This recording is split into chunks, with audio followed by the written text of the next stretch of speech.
the field. He said the only pain I felt was watching last week's game on television. He's ready to go. So is Lawrence Tynes. The Eagles won the toss. They've elected to receive. Macho Harris, rookie, will run the kickback. They had been using Ellis Hobbs over the first half of the season, but he's been on IR now for about a month. Andy Reid, with a new 3-year extension to his contract, is in tow. 11th year at the helm in Philadelphia. Battle for first in the NFC East. Up the middle to the 33-yard line where Kevin Dockery makes the tackle. Let's take a look at the Eagle starters. Donovan McNabb, Syracuse University. LaShawn McCoy, Pitt Panthers. Leonard Weaver, Melbourne, Florida. Deshaun Jackson, Long Beach Poly. Jeremy Mackin, Mizzou Tigers. Brent Selleck, Cincinnati. Jason Peters, Arkansas. Todd Ehrman, Saginaw Valley. Jamal Jackson, Delaware State. Nick Cole, New Mexico State. Winston Justice, Southern Cal. And the Eagles will start with a 3-receiver set. That means Jason Avant is the third wideout, and they begin on the ground with a nice run and a first down for McCoy. The rookie out of Pittsburgh, drafted in the 2nd round. Brian Westbrook is still not able to play. The effects of 2 concussions, and misses his 7th game tonight. Well, the big difference in the first game between these two teams was the Philadelphia Eagles' ability to run the football. And right now, the New York Giants, early in this one, are answering with Michael Boley and Brian Keel in there as linebackers. And I think McNabb is thinking we might be able to run it again. Out of the shotgun, emptying the backfield with motion, and McNabb throws, and that'll be caught up at the 50-yard line. Tight end Brent Selleck, his #1 target. Let's take a look at the Giant D. Justin Tuck, Notre Dame. Barry Cofield, Northwestern. Chris Canty, Wahoo Wah. Matthias Kiwanuka, Boston College. Danny Clark, Illinois. Jonathan Goff, Vanderbilt University. Michael Boley, Southern Miss. Corey Webster, LSU. Aaron Rouse, Virginia Tech. Aaron Ross, the University of Texas. Terrell Thomas, USC. Wahoo Wah, by the way, interpreted as the University of Virginia. Defense, number 96, 5-yard penalty. Result of the play, penalty, first down. That's Barry Cofield coming across the line as the Eagles came up without huddling. So Cofield with the encroachment penalty, and that will move the ball to the 45-yard line on a first down. See the graphic there, the 2 big runs in that first game, really the difference. And when they were able to run the ball like that, all the play action set up big plays in the passing game too. Now here is Weaver, and he has really been something. Leonard Weaver, a fullback in Seattle, and they picked him up. He was looking for a bigger and better contract and got one. And not only has he done a great job blocking and receiving from time to time, but also running the ball out of the tailback spot. Big powerful move inside by Todd Hermans and Jamal Jackson against Chris Canty, who I thought played a great game last week for the New York Giants, coming in there holding the point. Didn't hold the point that time against the double team. And here is Michael Vick making his first appearance. He's scored last week on the ground and threw a touchdown pass, and this time he fakes it to Weaver, and Vick's going to throw deep downfield, and it will be taken in at the 9-yard line, setting up a 1st and goal as he hits Deshaun Jackson. So the Eagles come out on fire tonight and have the ball at the 7-yard line, 1st and goal. Well, Michael Vick has been so effective running the football here lately. You see the guard and the tackle both pull that way. Bootleg to his right, away from the strong hand side for Michael Vick, and he really had 2 guys open down the field. But you can see Michael Vick starting to really settle in now as a quarterback in this league. He's been playing much better lately. There was McNabb's reaction, and Donovan is back under center on 1st down and goal. And Weaver will go nowhere. That time he runs right into one of the new Giants, Michael Boley, formerly of the Falcons in his 5th year out of Southern Mississippi. The Giants, when it comes to red zone defense this year, are last in the league, 70%. That means every time the opponent has the ball inside the Giant 20, they score 7 times, get into the end zone 7 times out of 10.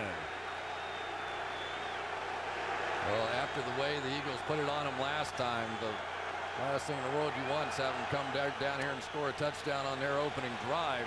They need to kill some Eagle momentum now. 2nd and goal from the 8-yard line. And McNabb throws it back to Selleck, and Selleck will fight his way into the end zone for an Eagle touchdown.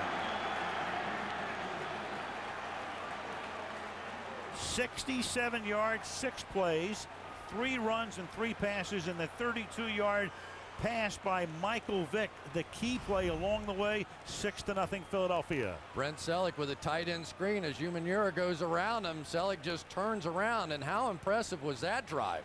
That was easier than what they did in Philadelphia when they blew him out. Selleck now with 58 receptions this season, topping the chart for Philadelphia as David Akers kicks the extra point. And just like that, 3.5 minutes in, it's 7-0 Eagles. Defense, and we'll get into that and the changes they made last week. And they got shredded on that first drive. 67 yards. Comes back out to the 33-yard line. We'll take a look right now at the New York offense. Eli Manning, Ole Miss. Brandon Jacobs, Southern Illinois. Madison Hitchcock, North Carolina. Steve Smith, Southern Cal. Hakeem Nicks, North Carolina. Kevin Boss, Western Oregon. Dave Deal, University of Chief-Illinois. Rich Soibert, Western Illinois. Sean O'Hara, Rutgers University. Chris Snee, Boston College. Kareem McKenzie, Penn State. Nick's a rookie out of North Carolina, earning his way into the starting lineup tonight. And Manning on play action on first down throws, and that's incomplete. Intended for Jacobs over the middle, and it will be 2nd down and 10. The Giants in the first quarter over the last 7 games have not scored a touchdown. Mid-90s, but Eli, once he gets into the second quarter, really heats up.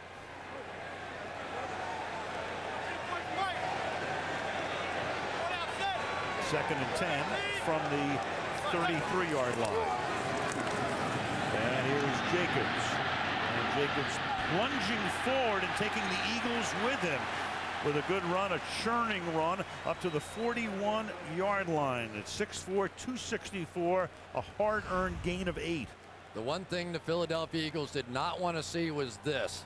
Brandon Jacobs, after contact, making another 3, 4, 5, 6 yards on that run. And Brandon Jacobs, Tom Coughlin, maybe for the first time all year, was really happy with how he ran last week. Thought he was much tougher.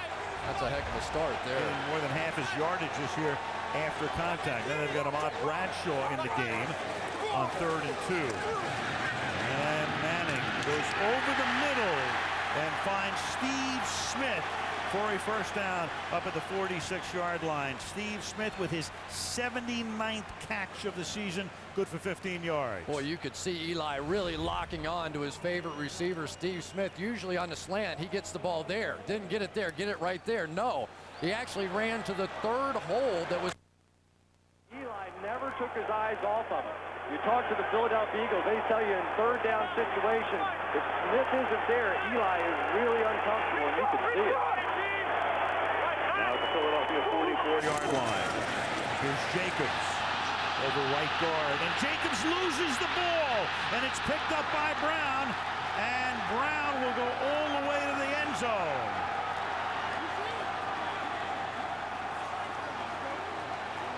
And the Giants right now are stunned as Jacobs loses the ball, and Philadelphia with a 2-touchdown lead.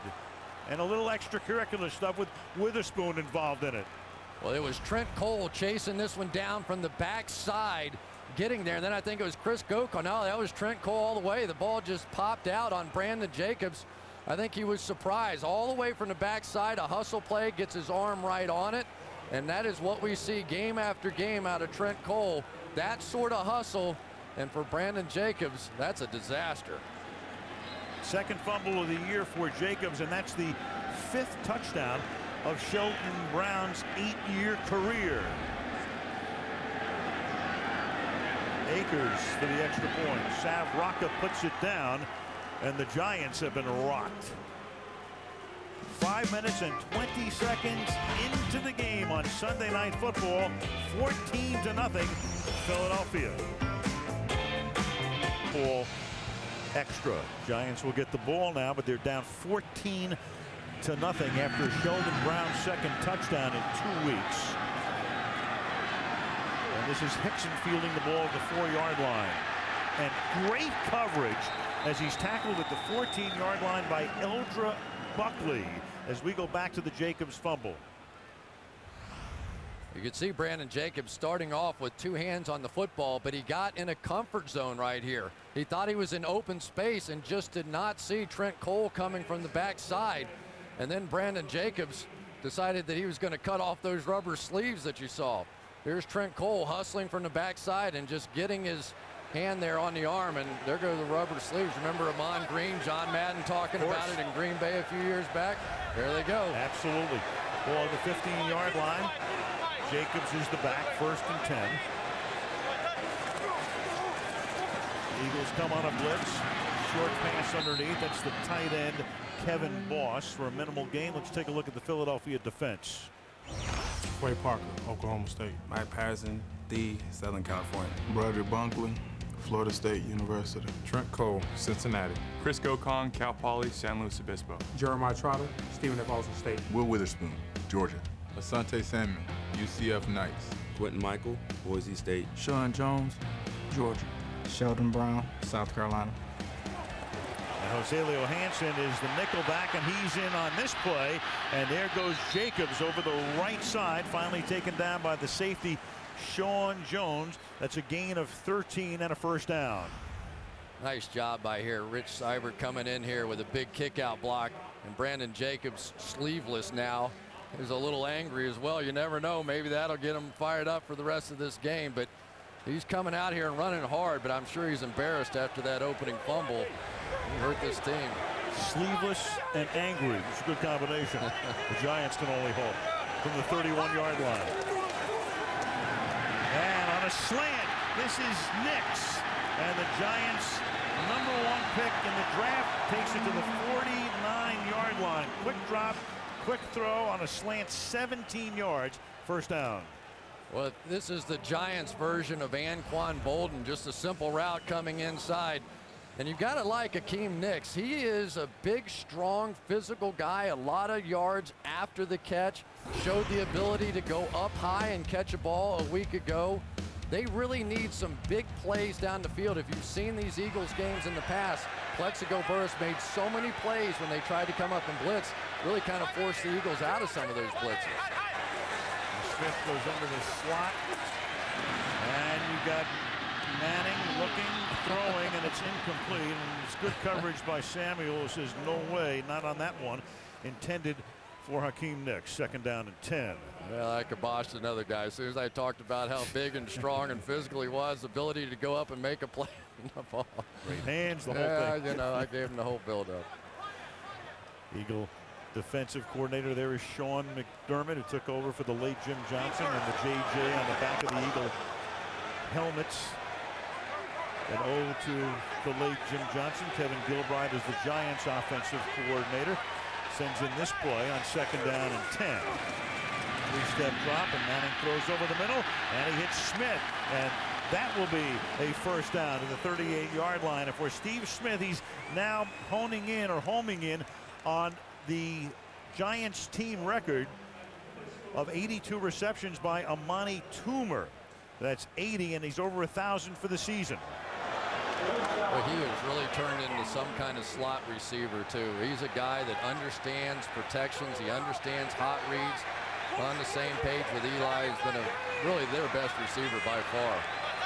Bradshaw's the tailback now. Here goes Ahmad Bradshaw running on 2 sore ankles and a bad foot. Outside of that, no problem. You know, and it really has been part of the problem, I think, for this Giants running game this year. Bradshaw has had the ankles and the feet problem, and DJ Ware had the elbow on opening day and then the concussion after that. So you haven't seen them in practice. It has really fallen all on Brandon Jacobs to have to carry the load for the most part, and especially those lost snaps in practice really make a difference and add up. 2nd down and 9. That was that scene in New Orleans when Eli read out Bradshaw for missing an assignment on the field. And here goes Bradshaw over the left side. And the Eagles converge and stop him after a very short gain at the 38-yard line. Or in fact, no gain. It'll be 3rd down and 9. Yeah, nice play there by Chris Gokong. This linebacker situation for the Philadelphia Eagles has been a mess this year. By my count, they have now played 7 different guys at middle linebacker. They've kind of gone back to the future. Now they're back to Jeremiah Trotter, who didn't play football at all last year, and he stepped in and done a pretty nice job. Well, in training camp, they lost Stuart Bradley, who would have been the guy. He went on injured reserve, and it's been mix and match since. 3rd and 9. Eagles showing blitz, as they often do. Overloading to the left defensive side. Here they come. Manning gets it away, hits Smith, but Smith will be stopped short of the 1st down at the 29-yard line by Sheldon Brown. And the Giants are now faced with a 4th and 1. And right now, for the moment, they're going to go for it, because here comes Jacobs and the rest of the heavy package into the game. Yeah, I really thought that Steve Smith had kept going on that when he hesitated just a minute. No coverage inside. He might have even scored a touchdown on that one.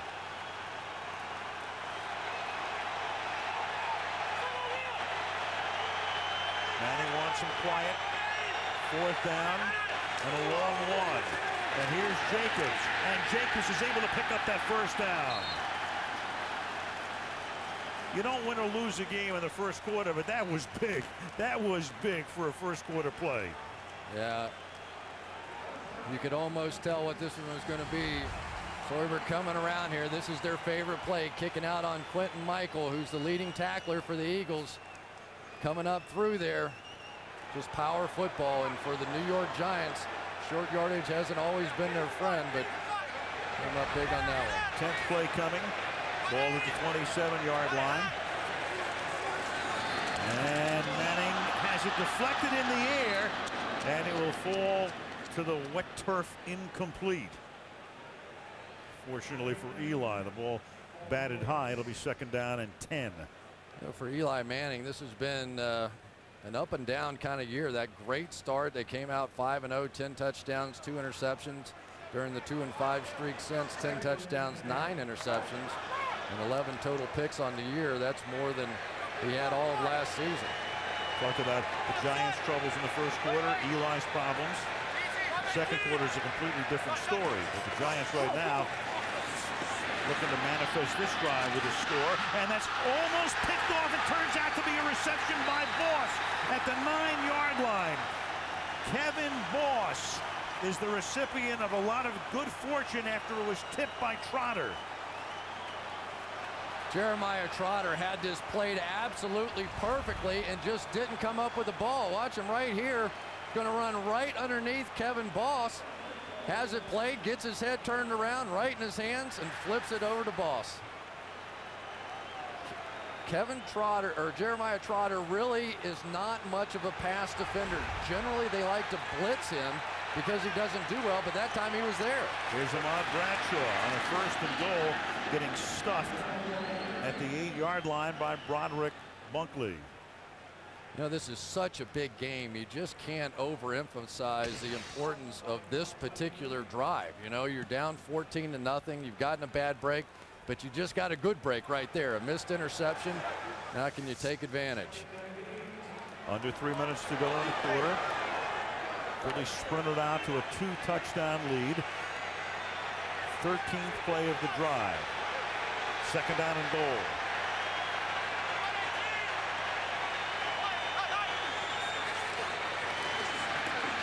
Good protection. And then he throws that one into the back of the end zone. That was Samuel covering Steve Smith. It will be 3rd down and goal for the Giants. Complete miscommunication there. They tried to run one of those sluggo routes, sort of a slant and go, but it just wasn't there. Asante Samuel all over that one. Asante Samuel, if you're going to beat him, those double moves are the best ways to beat him. Unfortunately, there was really no room to run that route. You need that out around the 25 or 30-yard line. 3rd and goal from the 8. Stack 3 receivers to the right. Manning will go to the left, and it is out of bounds from Mario Manningham.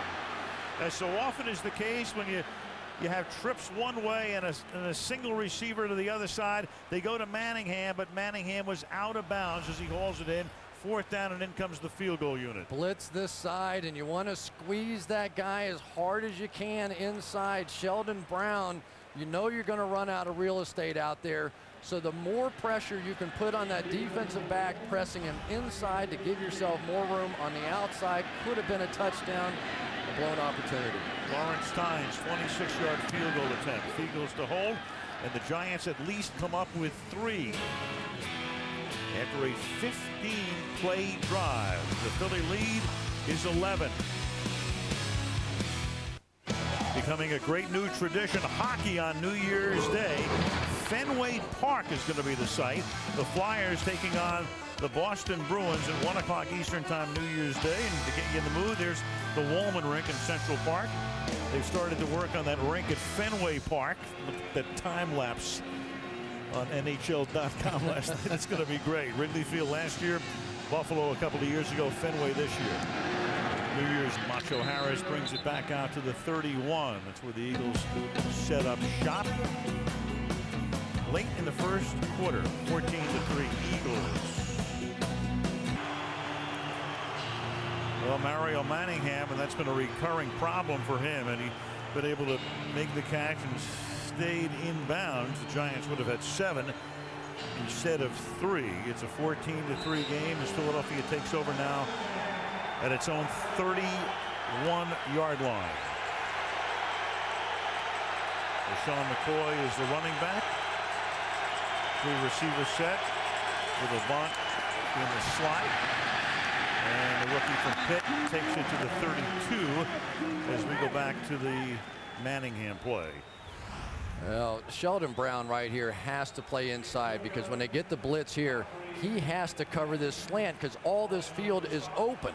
So all they have to do, Mario Manningham, is just force that inside technique, pressure him down inside, and he'll have a big wide open field. The field, and by doing that, he makes it easy on Sheldon Brown and ultimately runs out of football field to make the catch. Work on that geometry is what he has to do. Yeah. 2nd down and 9. And McNabb, and he'll just flip it incomplete. Nothing developing for Donovan. And one of the things that the Eagles burned them on the last time were some screens across the formation. That time about 3 Giants defensive linemen tackled LaShawn McCoy as he tried to make his way across there. Yep. McNabb was out of the pocket. That's the announcement. And there is Tom Coughlin, who really got into it last week. Even getting into the team huddle before the game, something he hadn't done. 3rd down and 9. And McNabb pressured, slips away, and then throws low and incomplete. But the pressure was put on Donovan up the middle to force him off the spot. Still the pass incomplete. The Giants secondary does its job, and it's 4th down. Nice job by Matthias Kiwanuka right there, I think. He's going to come up and just make his move against Nick Cole, and that kind of pressure forced Donovan to just throw it away. So a big defensive stand there for the Giants. Hickson, who ran a punt back last week to cement the victory over Dallas, is back and calls for a fair catch and won't even have to make that as Sav Rocca's punt bounds out of bounds. And there's a marker down at about the Giant 47-yard line. John Parry back with us. We had him on the whistle last week in the Minnesota-Arizona game. A Sunday night staple. There you go. There you go. There you can see the official there with his hat off. So somebody ran out of bounds, and it's a matter of whether he tried to get back in soon enough or was blocked out of bounds.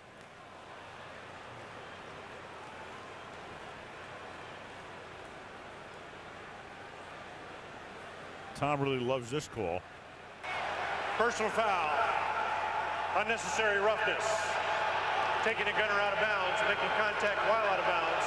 This penalty will be assessed from the dead ball spot. 1st and 10. You can take him out, but you can't contact him out of bounds. With 1:19 to go in the first quarter. 14-3 Eagles. Tom Coughlin still heated up over that call, and we'll take a look at it after this next play. That cost the Giants 15 yards. Instead of the 32-yard line, they'll start from their own 17-yard line, down by 11 late first quarter.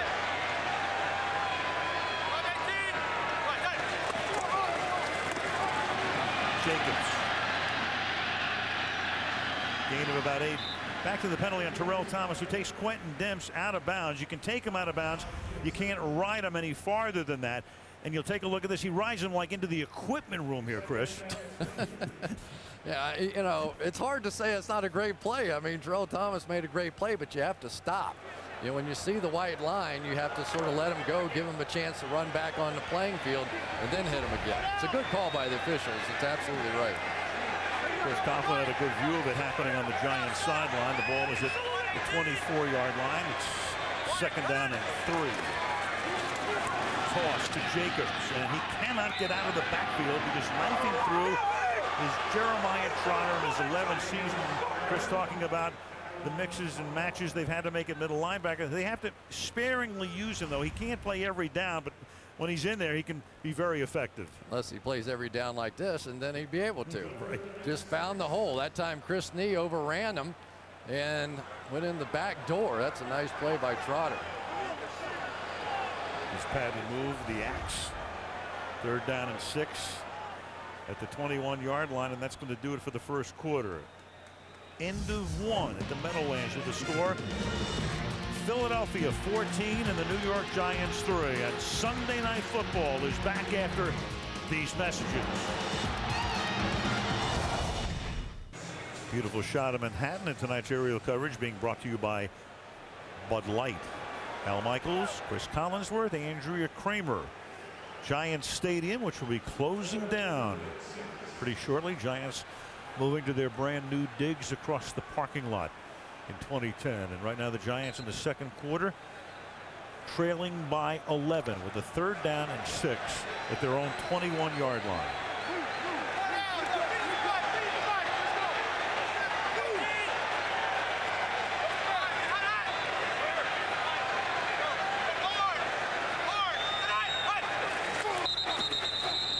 So much action up front with John Parry. False start. Number 67. Offense. 5-yard penalty. Third down.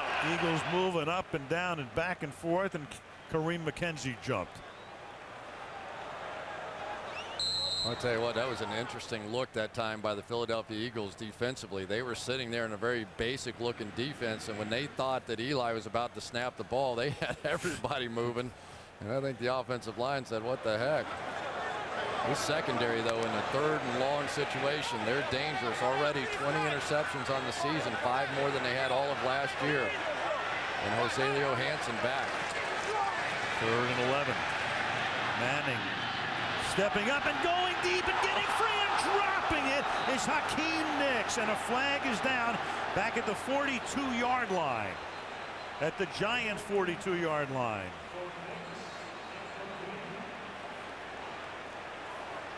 Beat Quentin Michael. Here's John Parry's call. Prior to the pass being thrown, illegal contact. Number 27, defense. 5-yard penalty, automatic, first down. Big break for the Giants after it looked like the Giants let 6 points go a-wasting. Oh my goodness, Hakeem Nicks, watch this. This is what the Eagles do to get interceptions. They roll him up and they roll the safety back. Unfortunately, when you get a wide receiver on a safety, it's hard for him to cover him deep. He gives the illegal contact there, but that is a walk-in. And Hakeem Nicks, who's getting his first start tonight for Mario Manningham, that hurts. Ooh. So the Giants now with a first down from the 21. That play fake buys a lot of time, and then it's again off the hands of Nicks. A much tougher catch this time. But Asante Samuel was there, and he had position on him and can't haul it in. Second down. Good route again, this time by Hakeem Nicks, and this is the battle he has to win, that post corner. Prior to the pass being thrown, illegal contact. Number 27, defense. 5-yard penalty, automatic, First down. And that's away from the play on the other side, and that's back-to-back on Quentin Michael. Al, only a former receiver would understand this. Sometimes you so poorly time your jump that you're coming down and your body is all out of flux, and you just go, what the heck? I thought the thing was coming. And for Akeem Nicks, oh boy, this is the biggest game of the year, and that's embarrassing, back-to-back. Goldie talking to him. That's when you want to have helium in your body. Up to the 30-yard line, Ahmad Bradshaw picks up a couple. Well, when you see the size of those hands, they are monstrous. You think that the game would be pretty easy, but at least not so far. It hasn't been. Oh, you know, and the worst part about it is those kind of plays in New York tend to live for a long time when you do them on national television. Yep. In New York, even on regional television. Yep. 2nd and 7 from the 29.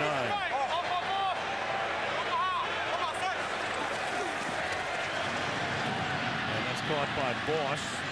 And he's taken down by Michael at the 31-yard line. And for the Giants now, 3rd down and 5. Nice read that time by Kevin Boss, seeing the hot read. And I tell you, Eli has just gotten so sophisticated as a quarterback. You know, we always talk about Peyton and Tom Brady and even Donovan and their knowledge of the game. But every time you see Eli now, he just seems to understand the game. He understands all those hot reads. He's really not thinking anymore out there. He's just reacting to what he sees. Saw the blitz, got it out to Kevin Boss quickly. And durable, too. Hasn't missed a start since he took over for Kurt Warner as a rookie in 04.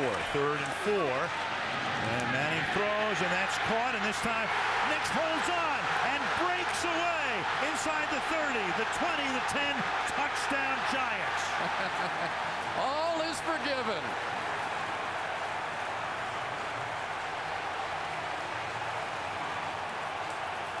Samuel had a chance to get him. Quentin Michael, who had 2 penalties on the drive, had a chance to get him. Neither could. Watch the way he snatches this football out of the air. We saw the big hands. He's going to snatch this thing down to his body, make the spin move, off to the races. That's why he's starting for the Giants. How about that? Yeah, just, you know, that's like a rebound right there. That is something else. Shaq would have been proud of that one. It's a rebound in a lot of ways on that drive. Tynes for the extra point. And the Giants now with 10 unanswered points. What a crazy drive. 14-10, Philadelphia. This is Tyrone. He told us he wanted a PC that's a killer entertainment machine.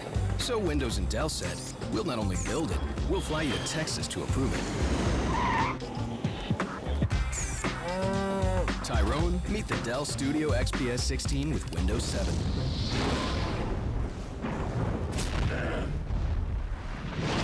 Looks approved to us. I'm a PC, and this killer entertainment machine, my idea.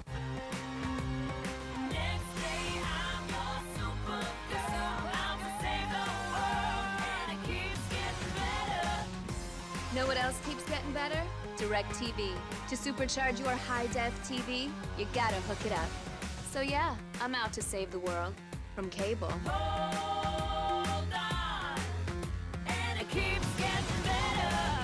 Lock in our best price until 2011 and get $100 back. Call 1-800-DIRECTV. It's Toyotathon, an event so big it happens only once a year. And right now, for a limited time, get 0% APR financing on many of your favorite models.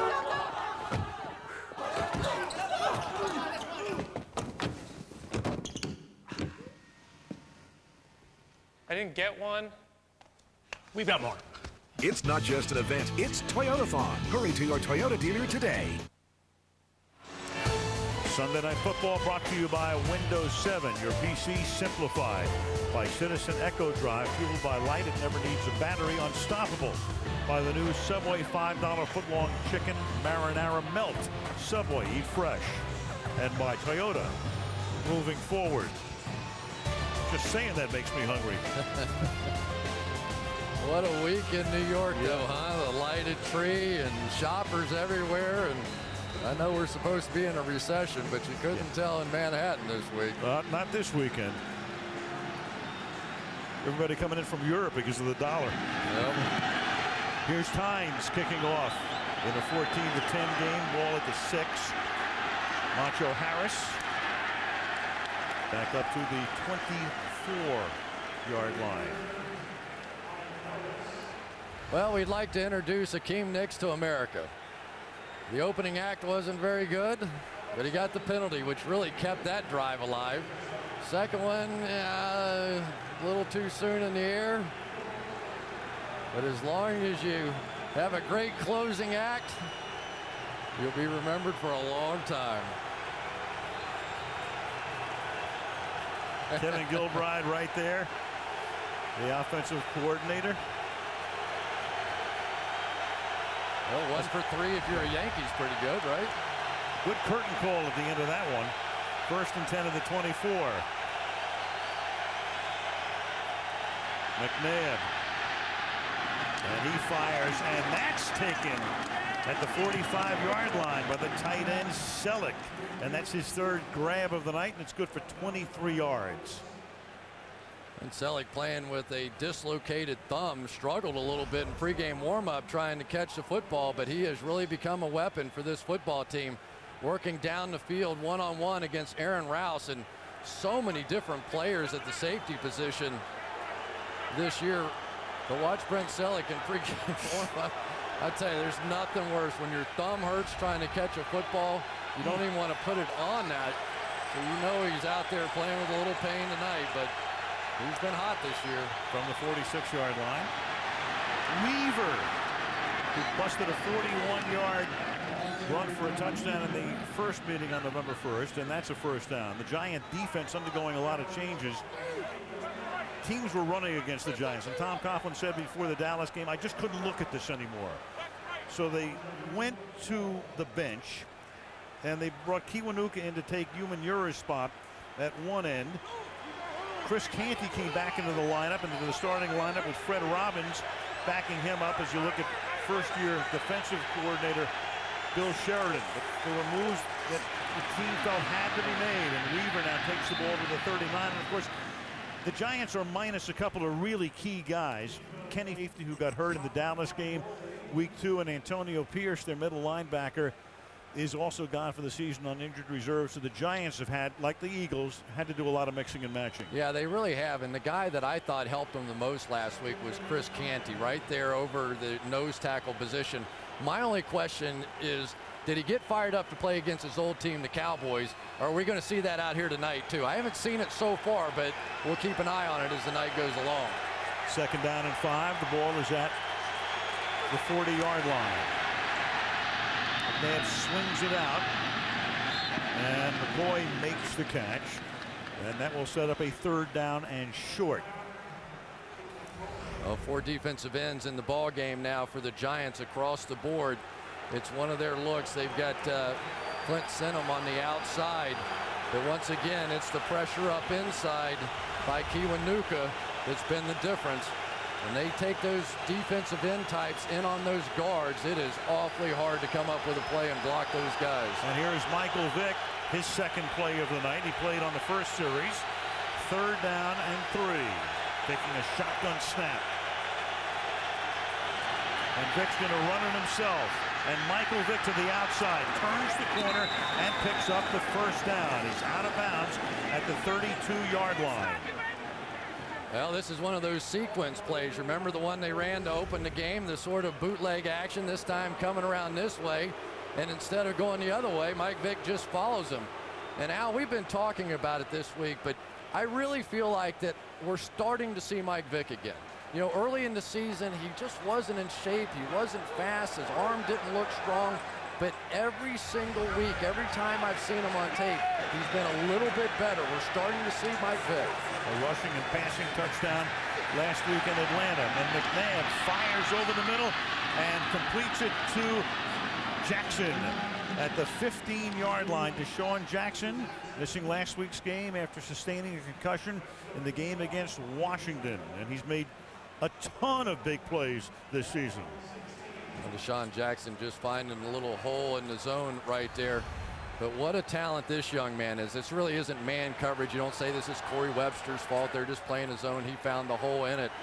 But this is the young man that everybody said was too small. He couldn't possibly play in the NFL. He has been electrifying.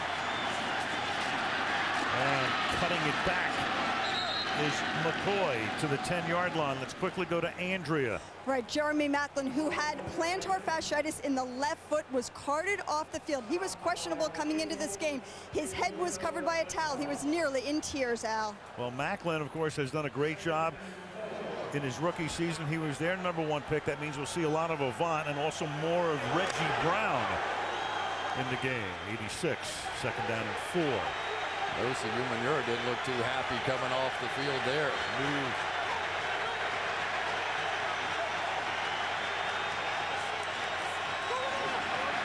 McNabb throws, caught on the outside, and that's going to be a 1st and goal as LaShawn McCoy takes it to the 3. And for so many years, the Eagles revolving around McNabb and Brian Westbrook. And for Brian this year, it's been kind of a lost season. The 2 concussions, he's missing his 7th game tonight, and they're fortunate in the draft they picked up McCoy, number 29.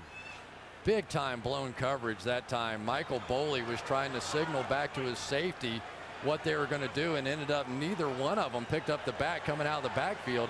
And really, if McCoy hadn't taken so long to turn around, he probably scores a touchdown there. Eagles began this drive at their own 23, halfway through the 2nd quarter. And to the 1-yard line. McCoy making it a 2nd down and goal.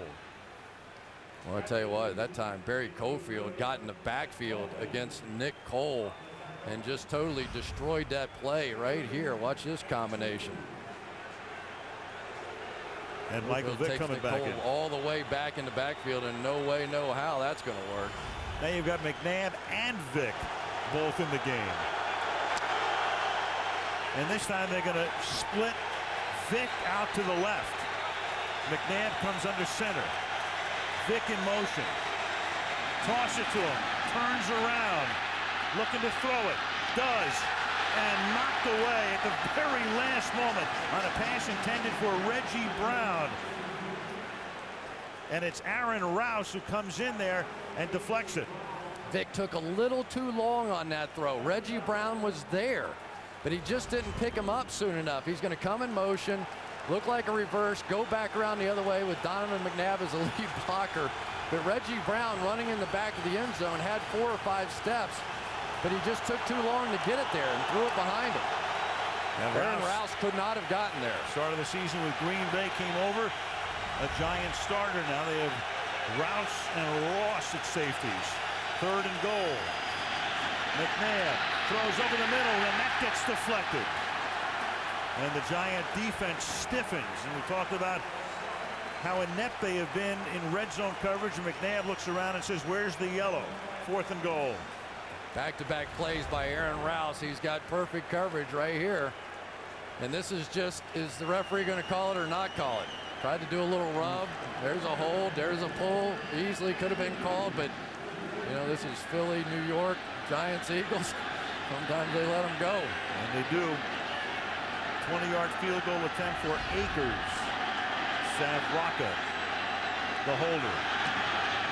And the Eagles get 3, but the Giants stiffen, hold them to the field goal after a 75-yard drive. And the Eagle lead is 7.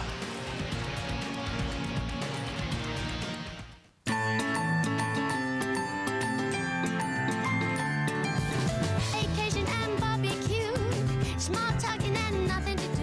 A bourgeois Shangri-La. And I gotta get away.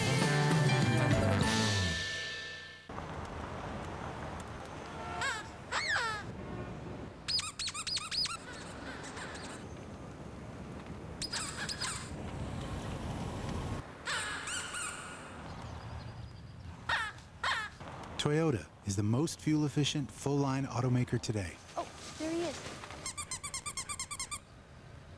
Good news for anyone with a lot of driving to do. Efficiency. to move you forward.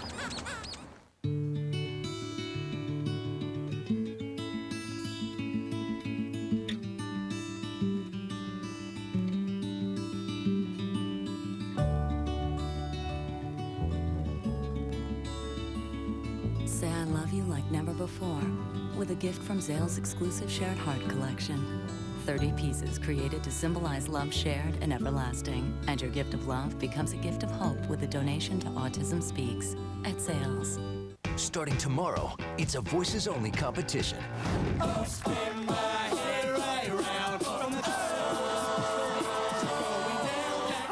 That was tight. The Sing Off, a week-long event, begins tomorrow, 8/7 Central on NBC.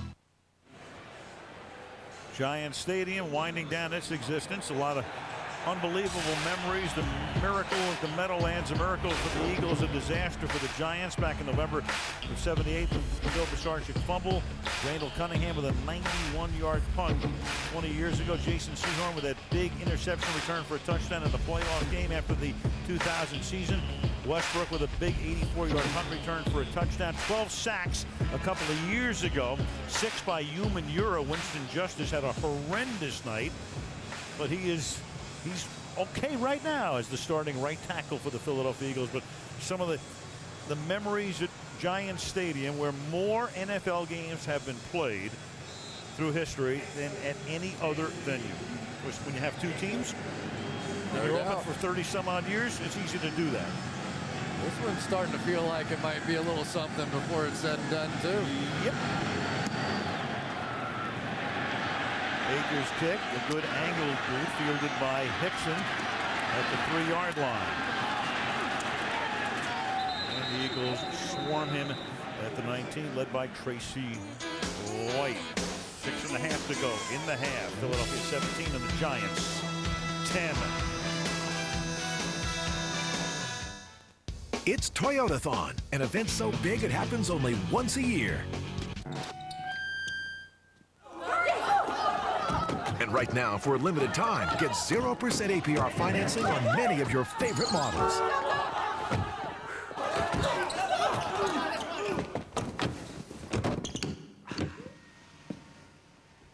I didn't get one.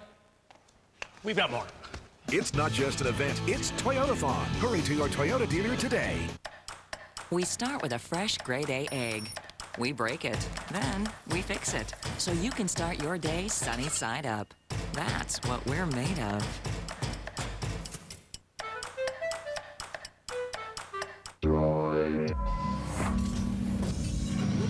Does your phone do searches? Does your phone do searches, for example, the word human? Does your phone do searches for human on the web? Then Google Maps for places named human? Your contacts for any friends named human, which would be weird if you had one. Even your music for songs you forgot you downloaded? Droid does. Search all digital creation. In a world of doesn't, Droid does.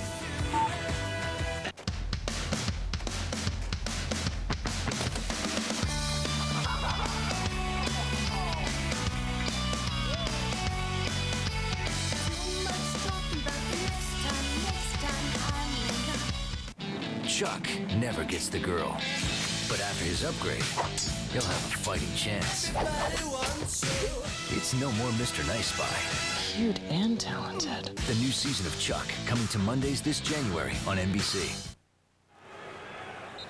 That's a good pair to draw to if you're the defensive coordinator. Sheldon Brown with the 5 picks, including one last week. Fumble return for a touchdown tonight.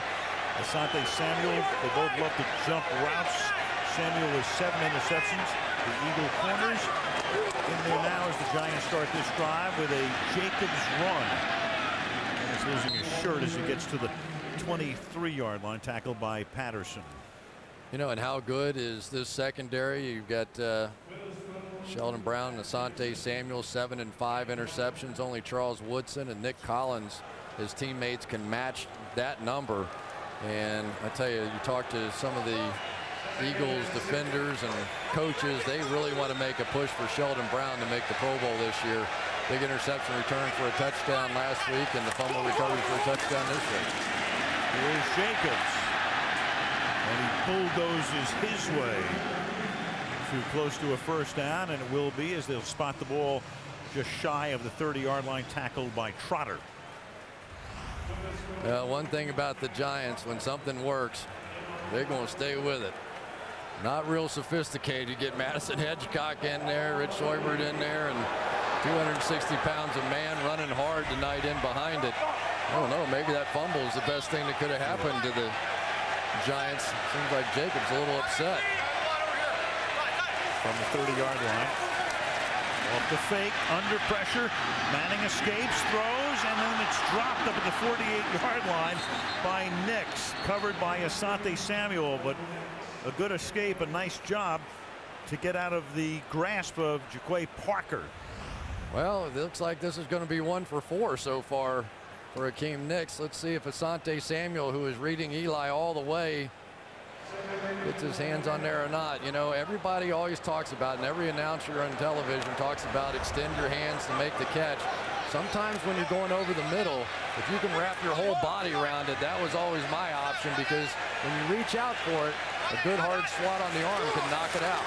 2nd and 10, inside handoff. Here's Bradshaw, and he will go nowhere. Patterson is there, and Hakeem Jordan, who comes back after missing the last 4 games, in on the stop. The big guys inside have made such a difference for this football team. Check out Mike Patterson right here on Sean O'Hara, an awfully good player, is just going to play off that block, get back in there and make the play, along with Hakeem Jordan, who is another guy now is going to play middle linebacker. They've tried everybody in there. Bill Bergey's coming back, I heard. 3rd and 9. And Manning against the grain throws, and it's out of bounds as Smith tries to bat it to himself, and it will be 4th down. Boy, the Giants receivers have been coming so close. Going to come up and run the corner out here. You know, these are tough catches, but this is the NFL, and sometimes you make one of those and you can change a game. And can't say he should have had it, but could have had it. Deshaun Jackson averaging almost 16 yards of return and leading the league in punt return average. And this is Fiegel's kick off the side of his foot, fielded at the 29. And Jackson, after circling back, comes down the sideline, and Fiegels can't knock him out of bounds, and he will go all the way for a touchdown.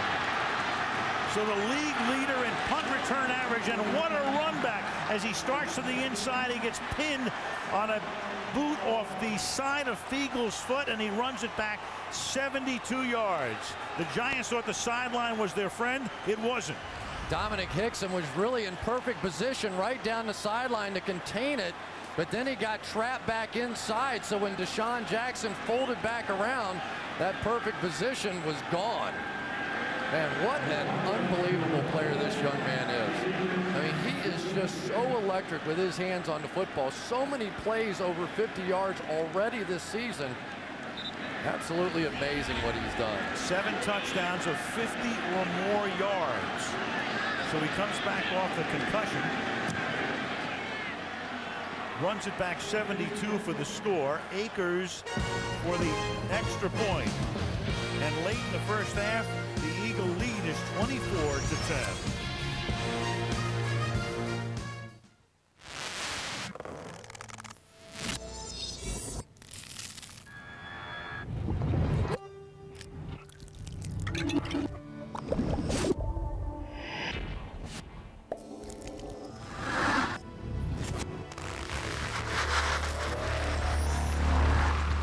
To conquer even the worst winter roads, stick with Blizzak, the official tire of winter.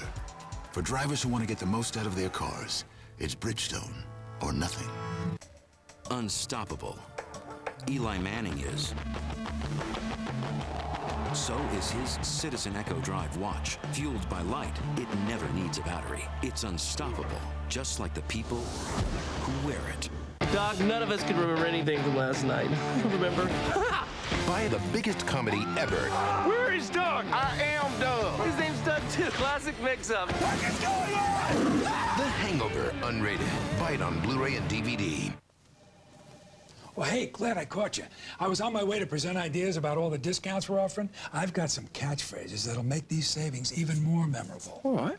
Good driver discounts. Now that's the stuff. How about this? They're the bee's knees. Why this?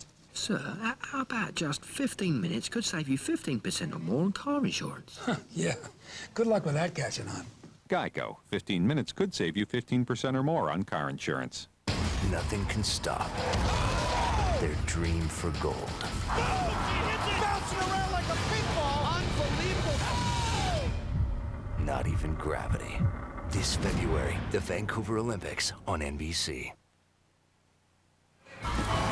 Tomorrow night, some of the nation's best singing groups compete on one stage with no instruments. The Sing-Off. It's a week-long competition premiering tomorrow night right here on NBC.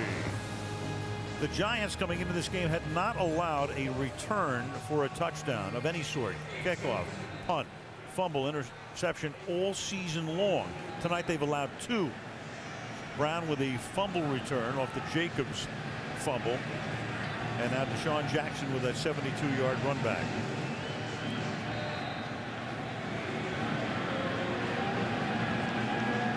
(24-10). As David Akers sends one down to the north end zone. Dominic Hickson. And Hickson is going to lose the ball, scramble for it, and the Giants recover at the 34-yard line. Derek Hagan saving the bacon for the Giants on that one. Well, let's go back to the punt return for a minute. Remember the mistake that the Giants made by hitting a gunner out of bounds. Well, that time Dominic Hickson ran about 10 steps out of bounds, but the Eagles patiently waited for him. They were disciplined on their special teams, and it pays off with a big touchdown there. And then Hickson trying to make amends on the kickoff return. Maybe tried a little too hard. Eagles with the last shot at him. At the 33 now.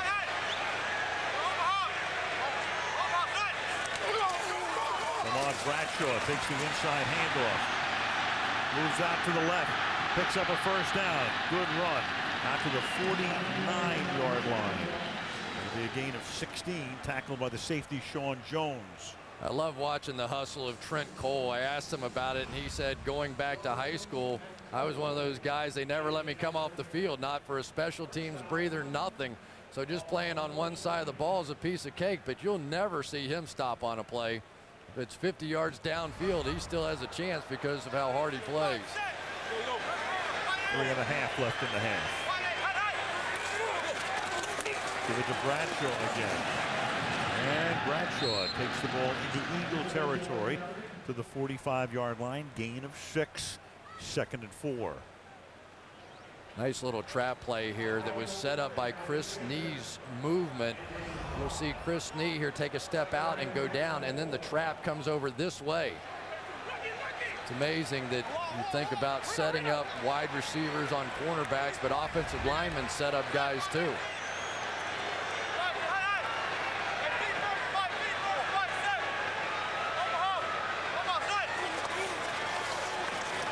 Four-man rush. And it's Bradshaw, and he lunges, but he'll be short of the first down. Tackled at the 42-yard line by Jeremiah Trotter. 3rd down and 1 for the Giants. You know, Ahmad Bradshaw, the hardest thing in the world to do is learn pass protection first as a running back. The second hardest thing is you got to learn how to read defenses. That time, Ahmad Bradshaw was hooked up one-on-one on Jeremiah Trotter. If he breaks either way, he might still be running. He turns around and made it easy on Trotter. Instead of a first down and a long gain, it's a 3rd and 1. Now he takes the toss inside the 40, breaking the tackle, and takes the ball down to the 25-yard line, and that's going to take us to the 2-minute warning. 17-yard run. 1 minute and 59 seconds remaining in the opening half at the Meadowlands, with the Philadelphia Eagles leading the Giants 24-10 in the battle for first place in the NFC.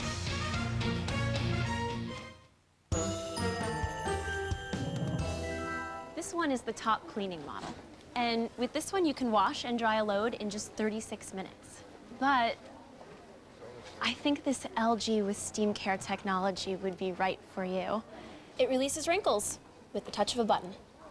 That would be good. Get the top 10 brands only at Sears. Save 20% on all Kenmore appliances, plus free installation on all LG dishwashers. That's life well spent. Sears. Samsung LED TV presents Intense Events, a look at intense moments from around the NFL. Last week, Miami's Chad Henne and Brian Hartline led the Dolphins to an upset win over New England, A spectacular effort by the Dolphins. while Bruce Gradkowski and the Raiders stunned the Steelers. Raiders are down 4. Gonna throw for the end zone. Touchdown! The Samsung LED TV. It's football in hyper-real. Two feared pass rushers, Michael Strahan and Justin Tuck, and Jared. To celebrate Subway continuing their famous $5 footlong, I thought it'd be nice if we all sang the $5 footlong song. $5 footlong. It's growing strong, growing strong. Sounds great, huh? Subway $5 footlongs, a yummylicious deal of bodacious flavor. Just $5 all day, every day. Subway, eat fresh. Hi, Jimmy Football here. Do you ever have trouble putting on a condiment? I know I do. Introducing the Bud Light 3-in-1 condiment gun. Ketchup, mustard, relish, all at once. What? I hate fumbling around for condiments. Thanks, Bud Light. Awesome. Because it's tailgate approved. Thursday, it's an SNL Primetime Christmas special.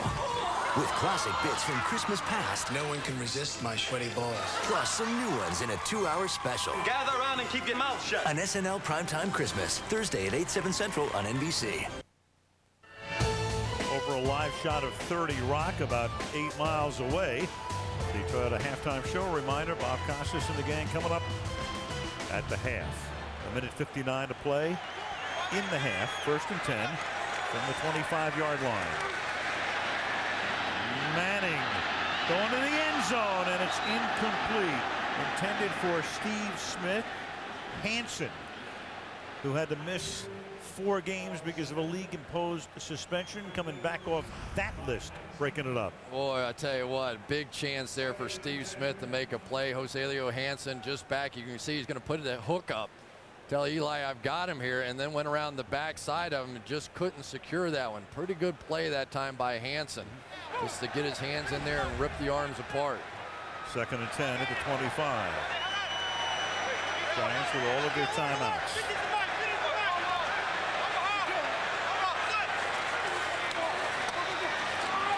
Manning in the pocket, and it's Smith making the catch. 1st and goal at the 5-yard line. Right over the middle, in the middle of the Philadelphia secondary, and a 1st and goal. Well, if you're going to play Jeremiah Trotter this much, who's really a good... Oh, here we go. Kareem McKenzie. Yeah. Giants right tackle. And an injury timeout with 1:42. With just a few adjustments, the plan we worked on for your retirement makes sense. Just stay on track. What is... That's the guidance you get from Fidelity. Thanks.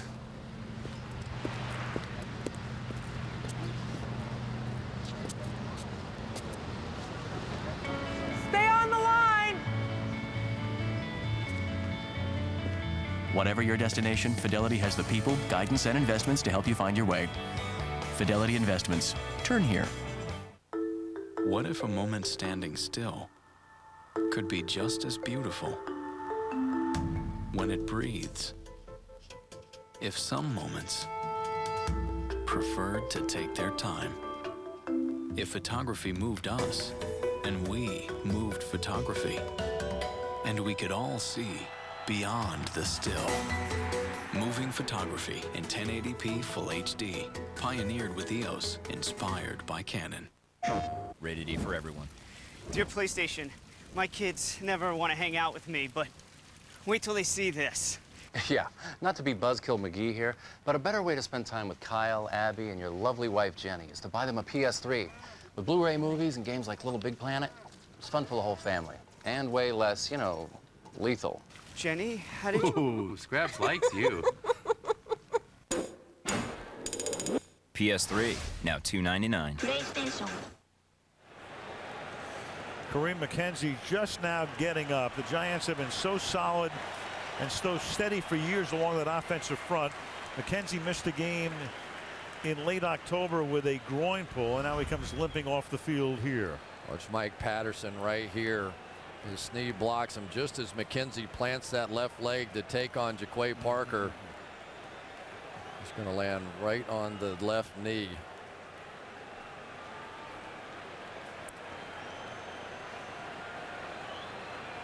Ouch. So he gets up and is assisted off, and that means Will Beatty, a rookie from Connecticut. There he is, number 65, second round draft choice, 6'6" and 307, and he will come in here. And he played earlier this year when McKenzie had the groin injury. Against Arizona. First and goal, ball at the 6 with a minute and 42.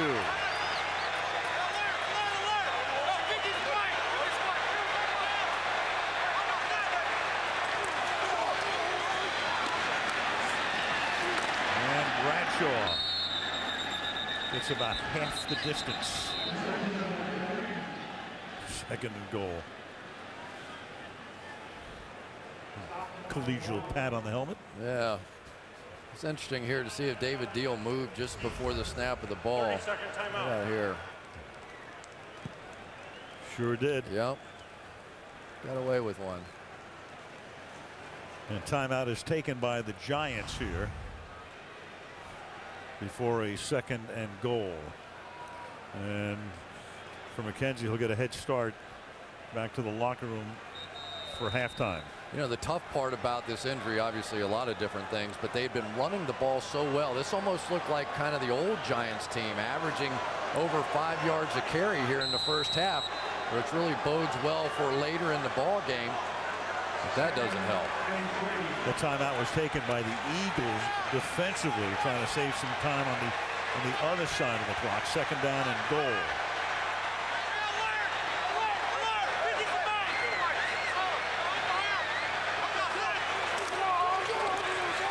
Bradshaw. Can he get in? Yes, he can. Touchdown, Giants. Right behind the center, Sean O'Hara, and through the middle for the score. Sean O'Hara is just going to match up here and allow Ahmad Bradshaw to make the read. When you get a quick back like Bradshaw back there, sometimes you're better off giving the ball away from the line of scrimmage to give him a chance to get up in there and make some moves as he sees fit. And there, right there, I see a lot more in the league now. We're seeing smaller backs get a chance in goal line and short yardage because of their maneuverability. Extra point is good. I'm a little surprised they didn't stop it for a booth review. I'm wondering if he got in. Too late now. It's a touchdown. 24-17 Philadelphia.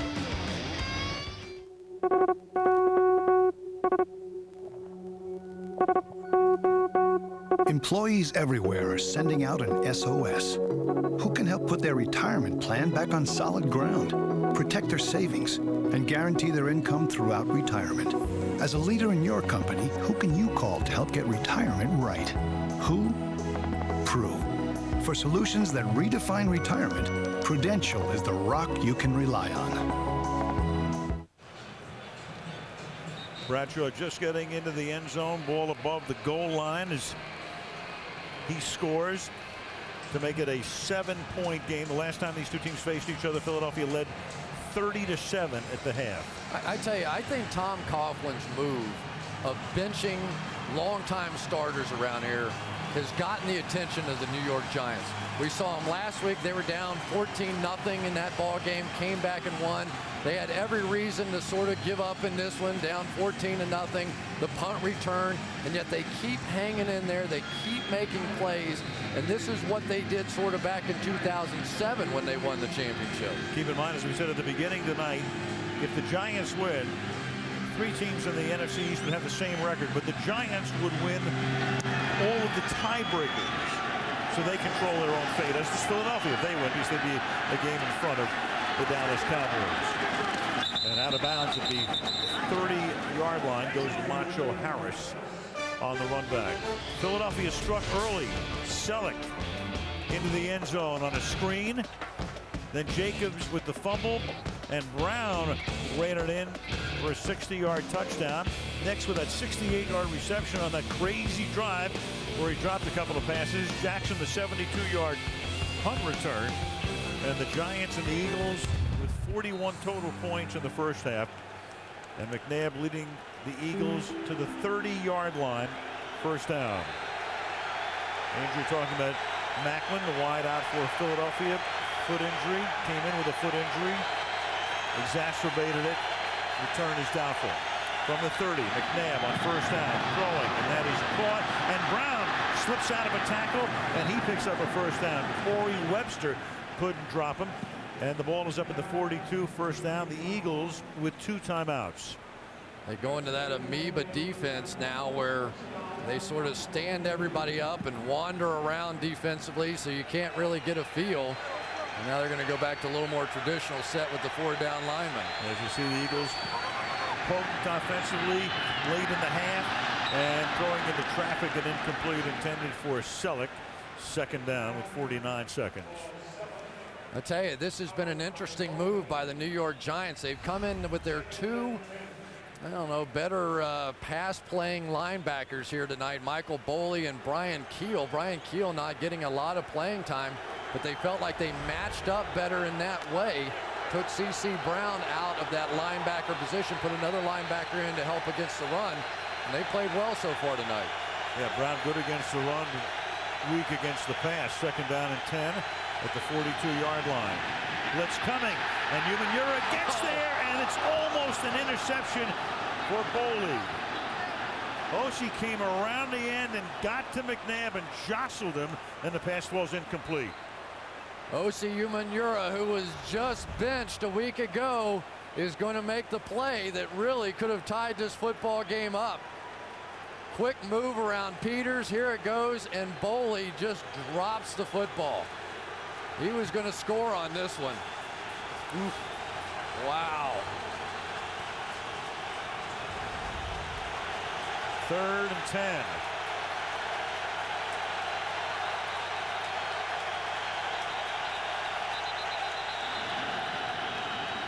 And a whistle to stop it. And the Giants are going to take a timeout. Timeout, New York. Team second. 30-second timeout.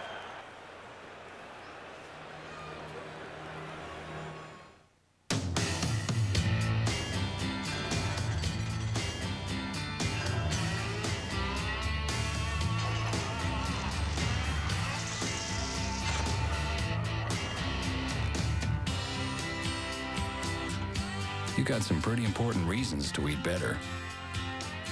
So now, 23 Campbell's Chunky Soups have 100% lean meat and a full serving of vegetables. A man's got to eat. He just wants to eat better. Campbell's Chunky. Third down and 10 upcoming with 44 seconds. Here's the play before. The ball was at the 42-yard line. And the pass is incomplete, and somehow they put the ball back at the 32-yard line. And nobody's noticed. They must have called it a fumble. Yeah, it was a forward fumble, right. so they put it back to the spot of the forward fumble. That has to be the answer. And here's McNabb throwing deep downfield, and getting free is Jackson on the sideline, and he's out of bounds inside the 25-yard line. They'll spot it at the 23. Well, Donovan McNabb, his ability to buy extra time is really what's going to make this one. Corner route right up there, but Donovan McNabb's ability to step up and make this play is what forced them out of the base coverage. Kevin Dockery was trying to drop back with him, but these two safeties, Michael Johnson and Aaron Rouse, certainly are not known for their speed, and he didn't even get close to getting there. We just checked it out. There was not a forward fumble. It's going to be reviewed. Well, they're going to review this play, but let's go back to what we said first. When the ball was at the 32, it wasn't ruled a fumble. It was ruled an incomplete pass. It should have been at the 42. A lot of stuff going on. Official review of the last play. Mom tells me you're going on a trip. I'm returning to where it all happened. We were just boys. We stormed that beach like it was already ours. After the first shot, it was all a blur. Bombshells everywhere. Now, I'm returning to the scene of my finest hour.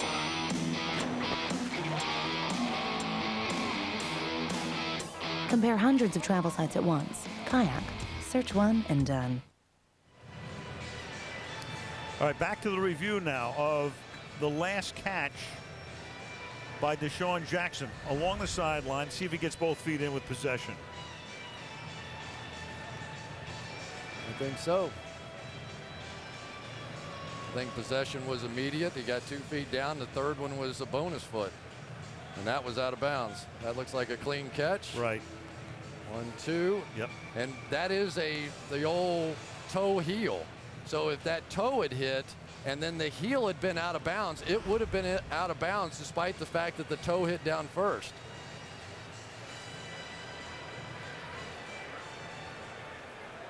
After reviewing the play has been confirmed with possession, 2 feet inbounds.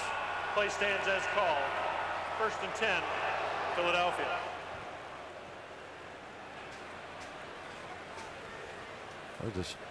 Deshaun Jackson making the plays. Let's go back to the prior play too. We're being told that the official ruled that a forward fumble. Yes, the beanbag came in. Right. Now, nobody picks up the ball. It's a live ball there. You see, that's what was so confusing about this. But they ended up blowing the play dead. You can see the official on the outside waving his arm. So they were saying, yeah, well, we're getting. So the whistle blew. They mark it back to the spot of the fumble, so it ended up being right. We got both ends against the middle there. McNabb goes for the end zone, and it's incomplete. Intended for Jason Avant. It was a little bit like that play we had in Pittsburgh. Remember that one? The Ravens were down there, and it was the forward fumble, and they ended up should have marking it back for the longer field goal at the end of the game. Inside of 2 minutes, all those rules apply. So if it was a forward fumble, the Giants could have picked it up. That ball was sitting there live. The problem was the line judge saw it as an incomplete pass, blew the play dead, so then they had to mark it at the spot of the fumble. No possession by either team. 2nd down and 10. The ball is at the 24-yard line.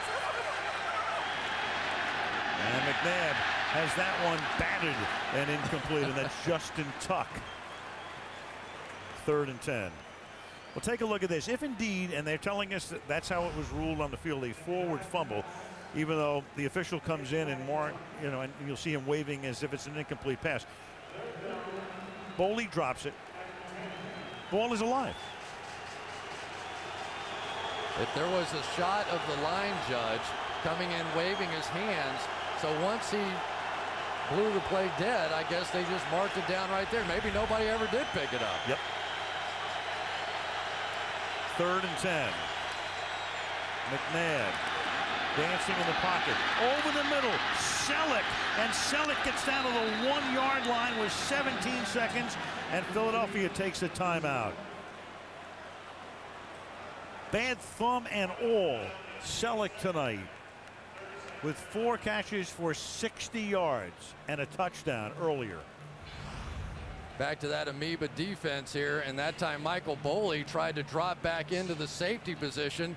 They've got defensive lineman Matthias Kiwanuka back trying to play that zone.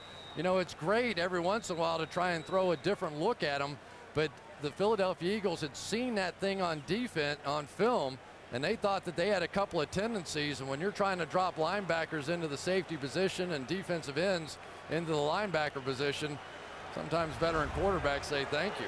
McNabb out, and Vick comes in on 1st and goal from the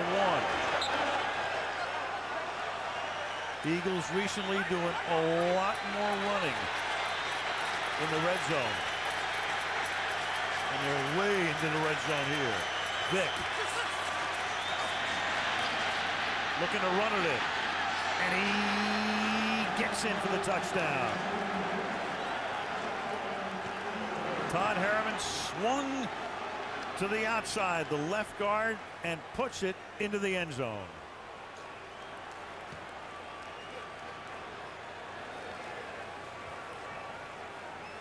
And so Vic now with his second rushing touchdown in 2 weeks, in Philadelphia trying to make it a 14-point game again.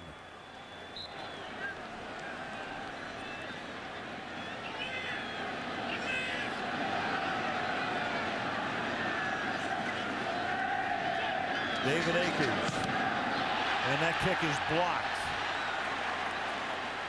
with 10 seconds remaining in the half. So the Eagle lead at 13 at 30-17. Leonard Weaver, who played so well a week ago, check out the block he's going to make right here to set the edge. He doesn't care if he runs it.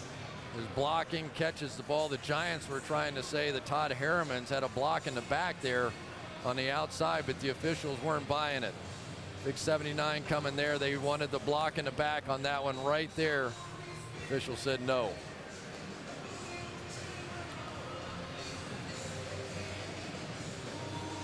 Fred Robbins with the block here. He blocked an extra point in the first meeting, and he does it again. And that's the only reason that Philadelphia is held to 30. Same totally ran up against the Giants 6 weeks ago in the first half. Didn't the Giants have to take a timeout in the middle of that drive too? That sort of, you know, this is just crazy. There's like so many things happening in this game, and boy, I remember, I must be really old. I can remember back when this was a defensive struggle between these two teams.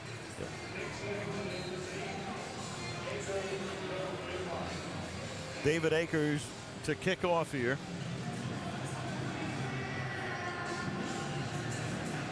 And we'll see if Hickson can work some magic. Akers will try not to let him, but he's going to roll it all the way down to the 13-yard line. And Hickson will bring it back out to the 34-yard line, and the ball is loose.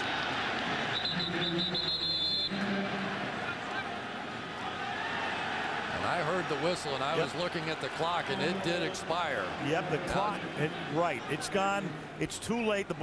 The clock starts the minute Really on the that field the is a receiver. fumble recovered by Philadelphia. However, time expired in the half. Right. The half is over. There it is. There's the clock. Starts when Hickson touches it. And by the time the Eagles wind up with it, well, it appears. Wow, and contact. Oh, boy. Boy. Interesting. Moses Foku comes up with it. That is not a reviewable play. And what's also not reviewable is the halftime score. 30-17, Philadelphia at the break. Toyota halftime show coming right up.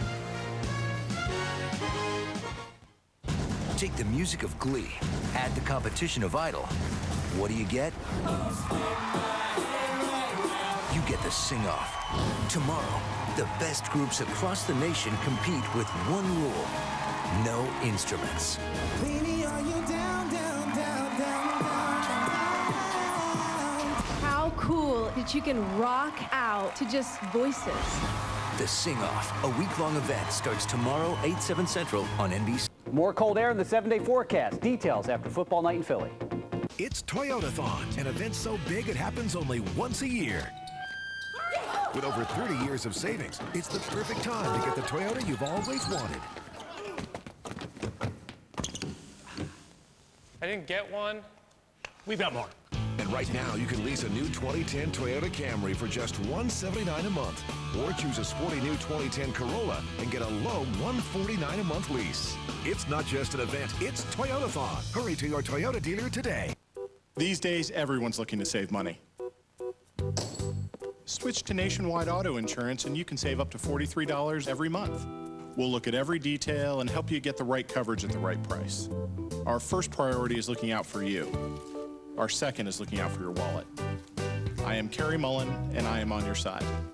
Nationwide Insurance may save young Pennsylvanians even more on car insurance. Contact your local agent or go to nationwide.com.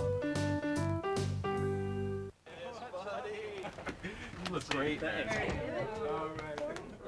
You guys ready to do this? Yeah, let's go.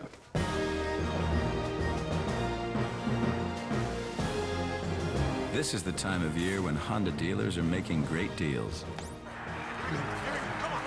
You have your holiday traditions. We have ours. See your Honda dealer today for special leasing or low financing on a new Honda.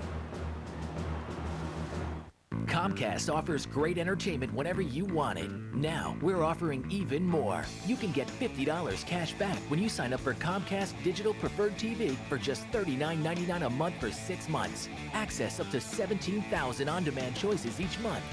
Plus, with any room on demand, start an on-demand show in one room, finish it in another. Digital Preferred TV, now just $39.99 a month for 6 months, along with $50 cash back.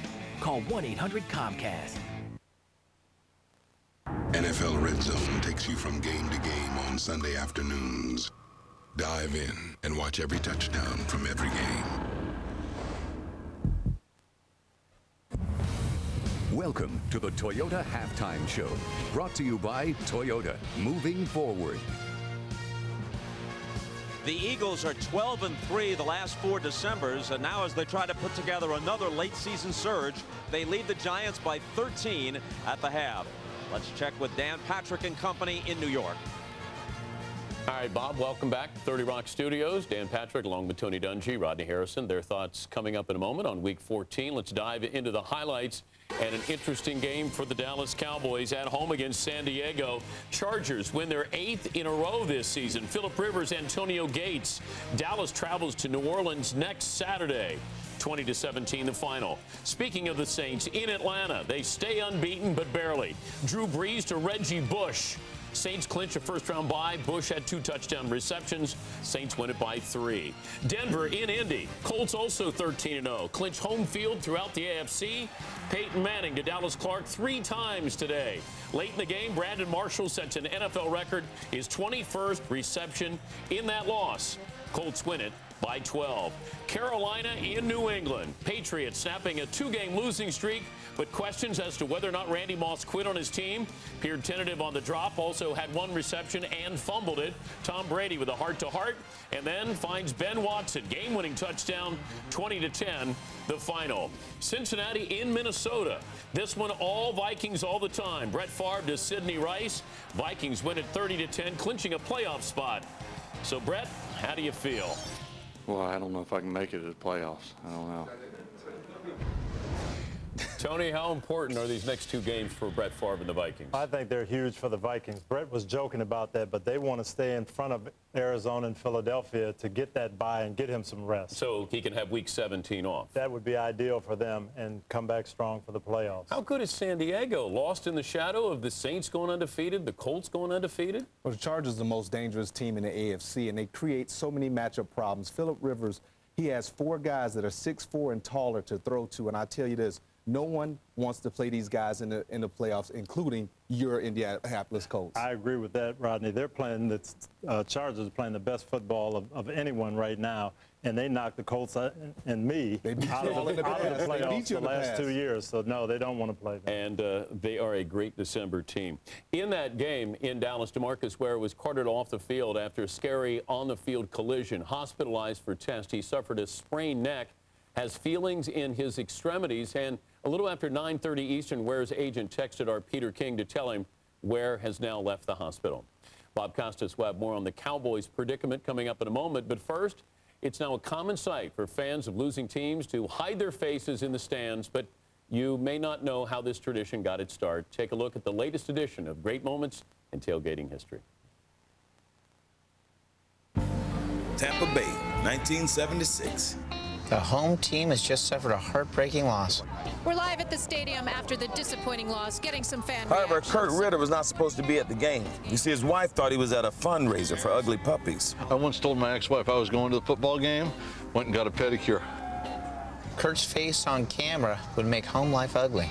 Luckily, Kurt was a fast thinker. Sir, what are your thoughts on tonight's game? Oh, it's embarrassing. I feel like a loser, and I don't hang out with losers. The bag of shame makes its mark on football. This is Channel 6 Action News. You walk through my, just cut, hey, Frankenstein. One more great moment in tailgating history. To vote for your favorite tailgating invention, go to NBCSports.com/tailgate. What do you have for the coach's clicker, Tony? Well, Michael Vick got them started with a big play, and it came off this Wildcat formation. All we've seen in the past is runs, either Vick handing off or keeping the ball. These safeties play run right away, and this ends up being a play-action pass off it. You can see the safety man here really just attacking the line of scrimmage. Deshaun Jackson is wide open, and Vick is able to hit him. But we're seeing more and more things like this from Vick out of the Wildcat Well, we formation. saw this against Atlanta, and you said that Michael had been dying to throw the ball in a situation like that. He finally got his chance here as well. Andy Reid has more stuff in for Michael Vick, and I think as we're getting closer to the playoffs, you're going to see more and more. And he ends the half running in for a touchdown. Keep in mind, in 6 quarters now this season, the Eagles have scored 70 points on that Giants defense. Let's head back to Bob Costas. Some thoughts on another NFC East team, Bob. Dan, December is supposed to be the merriest month. You know, the holidays, office parties, those dogs who know how to bark jingle bells.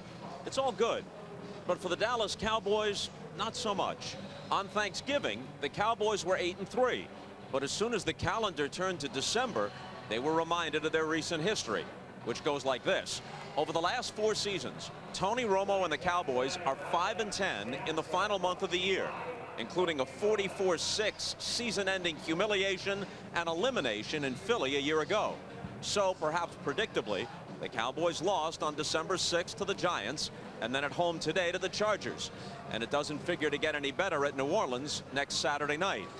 The Cowboys' best defender is injured, the kicker is erratic, the coach's job is on the line, and the Wolves are at the door.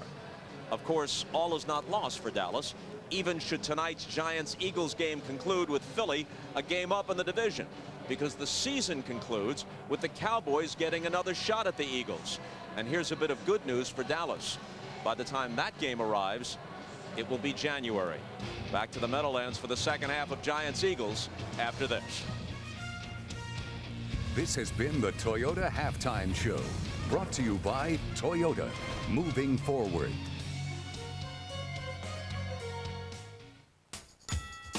Vicky and Tina are BFFs. They texted earlier, agreed to meet at the Ford year-end sales event because they thought it might be fun. LOL. Now, FYI, Vicky is about to learn how much money she can save on a brand new Ford Escape with an EPA estimated 28 mpg. Her reaction?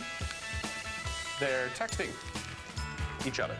Now get 0% financing for 60 months on a new Escape, or lease for just $269 a month. Hurry, the sales tax deduction ends December 31st. The day you give someone a Lexus is just the first of many memories you'll make with it.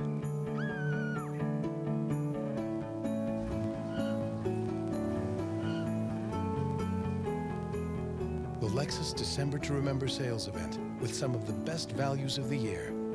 Lease the 2010 ES350 for $389 a month for 36 months with $37.89 due at signing. Now through January 4th. 'Tis the season of holiday car commercials. A time when you ask yourself, do I go with the oversized red bow or the joy of driving a BMW? Exactly.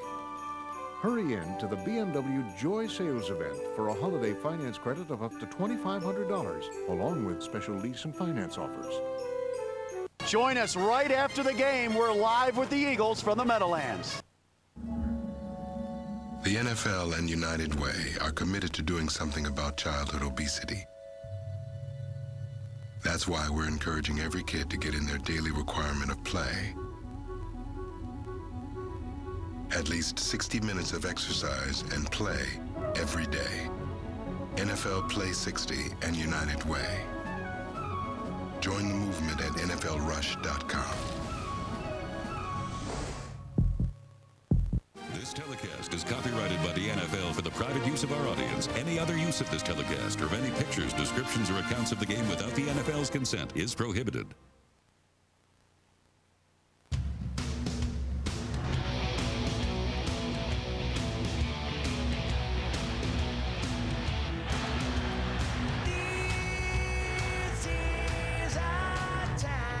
Selleck will fight his way into the end zone.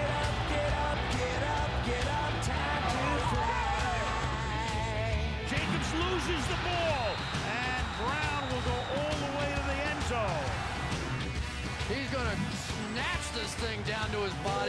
make the spin move, off to the races. How about that? And Jackson, after circling back, and he will go all the way for a touchdown. And that's all just in the first half. Act 2 now as we start the third quarter. Al Michaels, Chris Collinsworth, Andrea Kramer. The Meadowlands, Giants Stadium. Only a couple of more games to be played here. Giants actually hope one or two more than they might have thought a couple of weeks ago. I'm talking about the playoffs. Giants get the ball as we start the third quarter. Hickson, who fumbled on the return at the end of the first half, but time had expired, brings the ball out to the 26-yard line. Back to that play where the ball was spotted at the 32, when originally the 42 was the line of scrimmage. This is ruled by the referee, John Parry, who's standing back at the 24-yard line here, a forward fumble. Umanura will actually at this point get credit for a 10-yard sack, but the linesman comes in and signals incomplete pass. Another official signaled a tipped ball, and any of the Giants could have actually picked that ball up, but they didn't. Ball just stayed on the turf. It was the end of the play because the whistle had sounded, and the Philadelphia Eagles were able to maintain possession. As Steve Smith makes the catch up at the 30-yard line, and we check in with Andrea.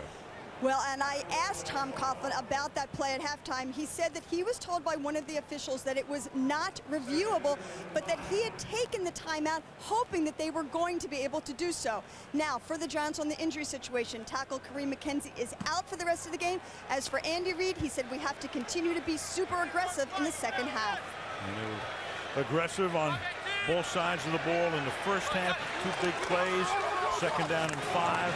Here's Jacobs over the left side and pulls his way for a first down up to the 40-yard line. Bill Kong and Michael converge on the stop. You know, that play, to go back to the fumble one more time here, it was the old Ed Hockley play. Remember that last year between Denver and San Diego?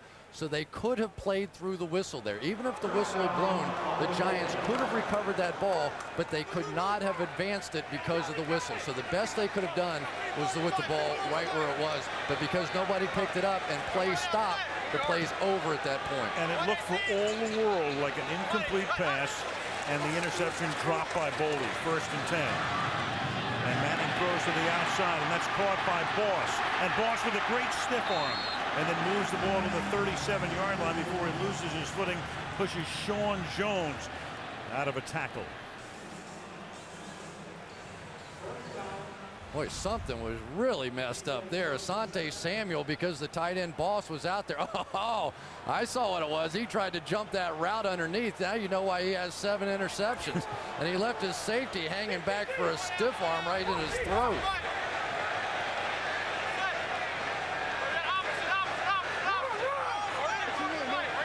Manning 12 of 20 for 196.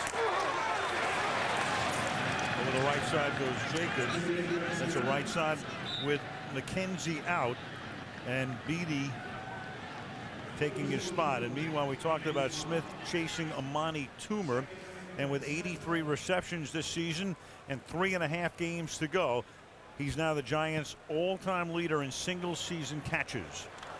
Remember the beginning of the season, who was going to step up for Plexico Burress, and they didn't have receivers. Well, Steve Smith answered the call. 2nd and 7.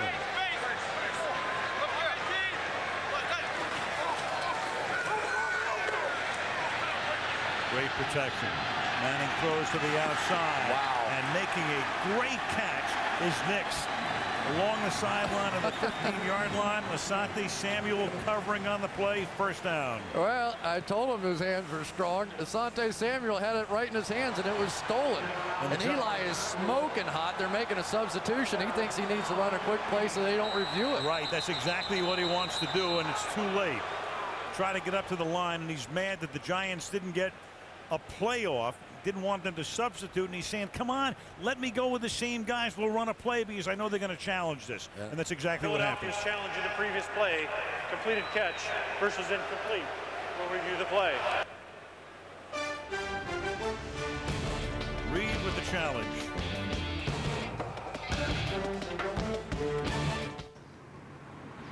We can still be really good friends. We'll just be together a lot less, like almost never. Are you breaking up with me? What? No! Break up? Silly.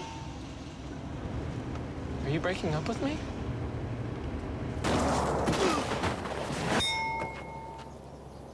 Not too heavy, not too light. Bud Light. The difference is drinkability. I'll Facebook you.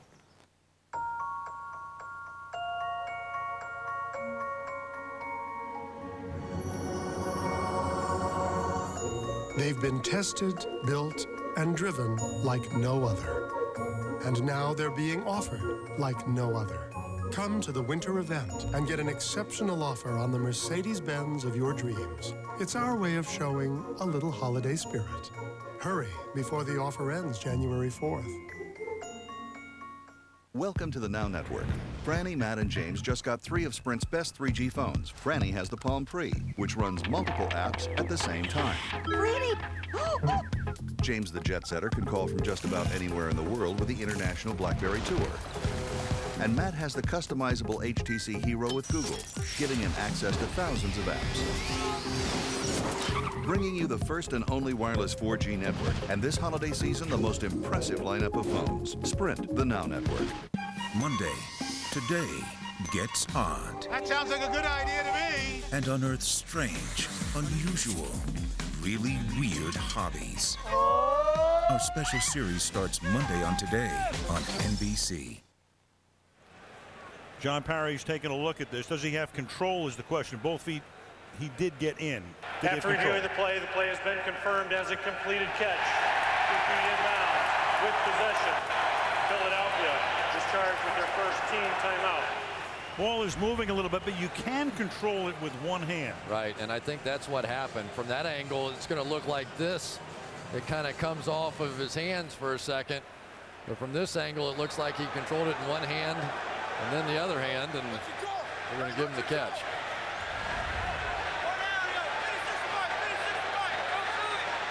So it cost the Eagles a timeout, and it's a first down for the Giants at the Philly 14.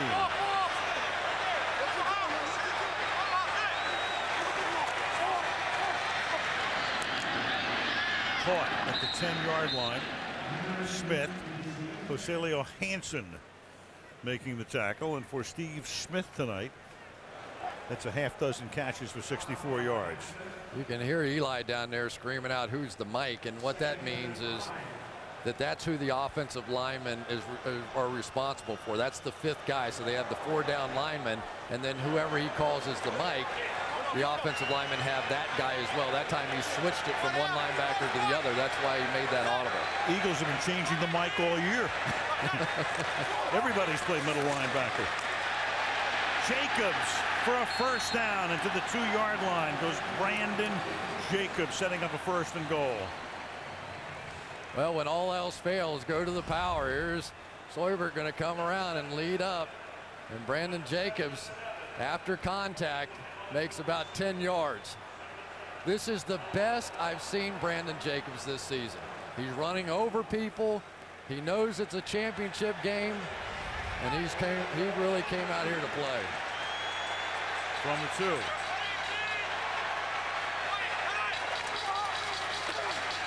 Jacobs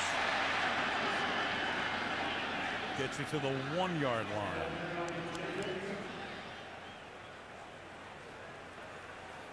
You know, the one thing that you cannot expect Brandon Jacobs to do is run over defensive linemen. And I think sometimes when you get in goal line and short yardage situations, when you get a bigger guy, he's not going to run over a defensive tackle. You know, so sometimes Bradshaw and the smaller guys are actually the better choice, or at least the choice that I prefer in watching tape. 2nd and goal. Hedgecock the fullback. Jacobs the tailback. Off the play fake, Booth is an eligible receiver, and they go to him, number 77, the tackle, who comes in as an eligible receiver, and they announce that at the end of the line, and Sean Jones was there with the coverage. 3rd and goal. A really nice job here by the Philadelphia Eagles, understanding here that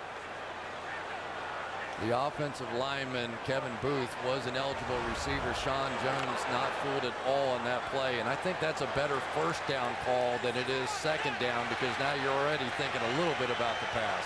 3rd and goal. Jacobs. And he cannot get to the goal line. Jeremiah Trotter comes over to make the tackle. 4th down. You see Brandon Jacobs just run into his own guy here. Got to wonder if a smaller guy maybe finds a little crack in there. Just harder for those bigger guys to make that cut. 4th and goal. No hesitation from Coughlin. Again, a tight set. Jacobs again. In for the touchdown.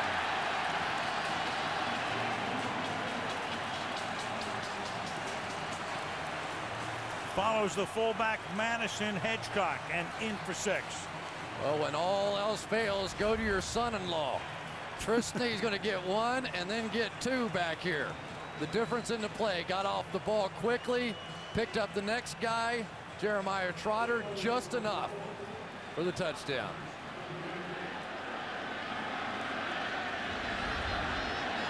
Lawrence Times.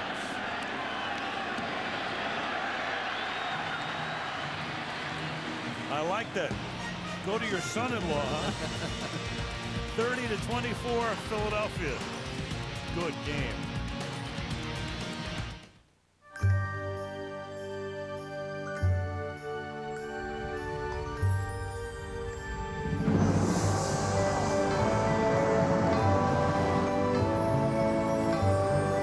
Here's hoping you find something special in your driveway this holiday.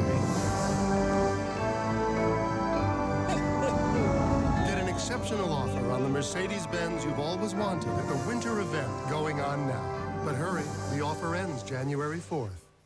Nothing matches that dentist level of clean. But imagine if you could get that dentist smooth clean feeling every time you brush at home. You can with Oral-B rechargeable brushes. Dentist-inspired cupping action surrounds each tooth to remove up to twice as much plaque as a regular manual brush. The power of a dentist smooth clean feeling every day. Oral-B rechargeable brushes starting at $22. Satisfaction guaranteed. Visit oralb.com for details. High-tech gifts are clever, the newest are whatever. But digital ain't snuggly, it's Plaid that's warm and cuddly. Go no-tech, go Plaid, no batteries required. In 5 days, from the director of Aliens and Terminator 2. Anyone feel like making history? Movies will never be the same. Avatar, rated PG-13. Last week, The Tonight Show welcomed a Maverick. Boom! Taste my nightstick. This week, see what other surprises Conan's got coming for you. Then Jimmy Fallon is a rager. Get that camera off me! New Tonight Show, new late night, this week on NBC. Sunday Night Football brought to you by Vizio and the all-new 55-inch True LED HD TV. By Mercedes-Benz, hurry into the winter event going on now. By Sears, more values, more Christmas. Life well spent, Sears. And by Bud Light, not too heavy, not too light. It is just right. Grand Central Station. New York City, across the Hudson, Meadowlands, East Rutherford, New Jersey. Tom Coughlin and his son-in-law, Chris Snee, leading the way along with Hedgecock for Jacobs' touchdown. It's a 6-point game. And the kick is fielded and juggled. And Macho Harris takes it back out to the 24-yard line with 9:13 remaining in the third quarter. And the Eagles in the battle for first, up by 6.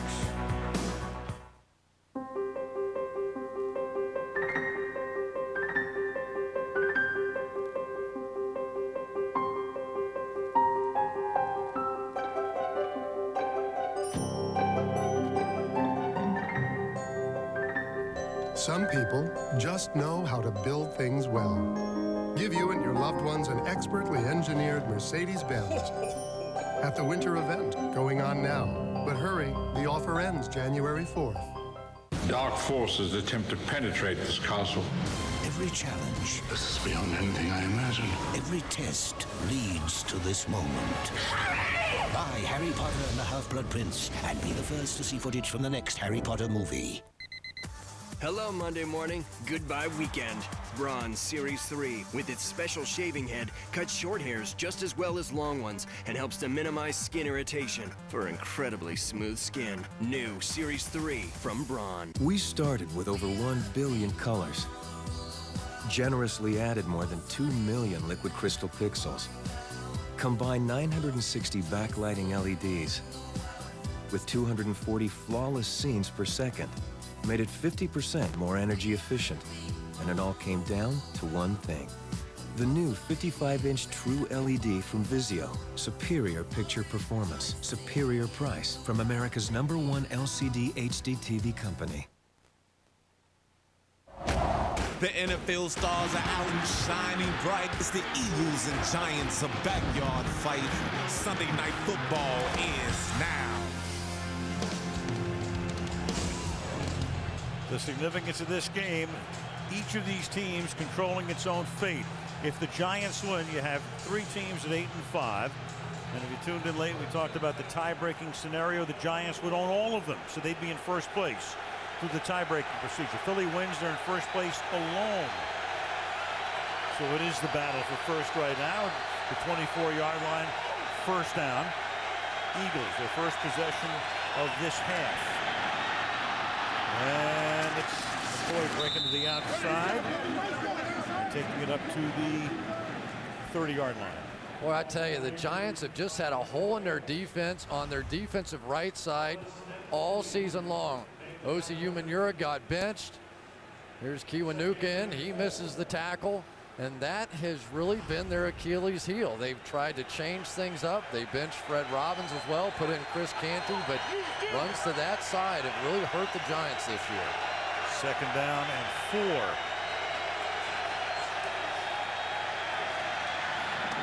And it's intercepted at the 34-yard line. Picked off by Jonathan Goff. One of the changes the Giants made defensively last week, and Goff with a huge dividend. Jonathan Goff got his first chance to start a week ago and pays big dividends here. Brent Selleck went down and turned around. He tried to chip early, turned around and was going to peel back out, and he threw it right to Jonathan Goff. One of the smartest guys in the NFL, a mechanical engineer out of Vanderbilt, and that looked easy. Here's Selleck. He's going to stop and start to wheel out of it. Donovan didn't anticipate that and threw the pick. First career start last week. Antonio Pierce on injured reserve. Goff, the starter, sets the Giants up at the Eagle 29-yard line.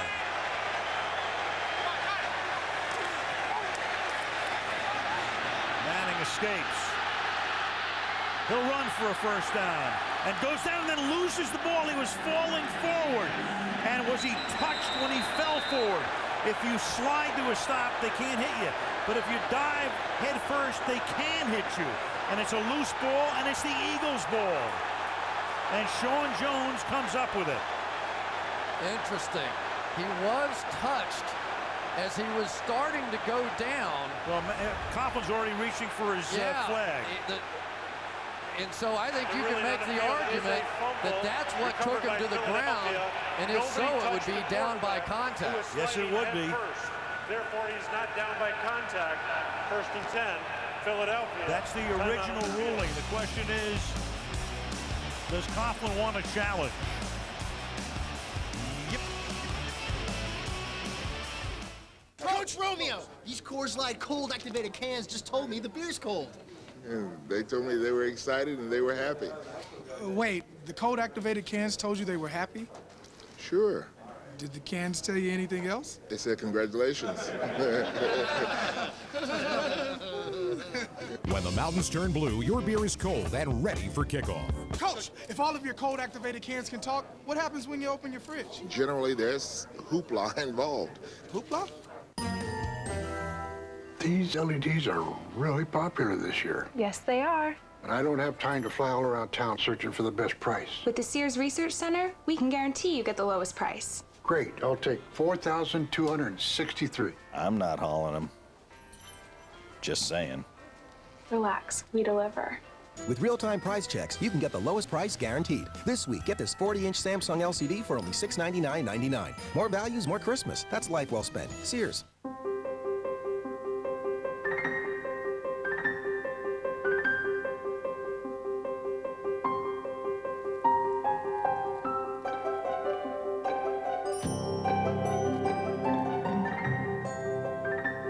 Some people just know how to build things well. Give you and your loved ones an expertly engineered Mercedes-Benz at the winter event going on now. But hurry, the offer ends January 4th. Take the music of Glee, add the competition of Idol. What do you get?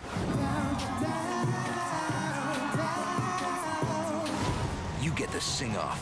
A week-long event starts tomorrow, 8/7 Central on NBC. Tom Coughlin is challenged. This is as tough a decision as I can ever recall, and I'll tell you why.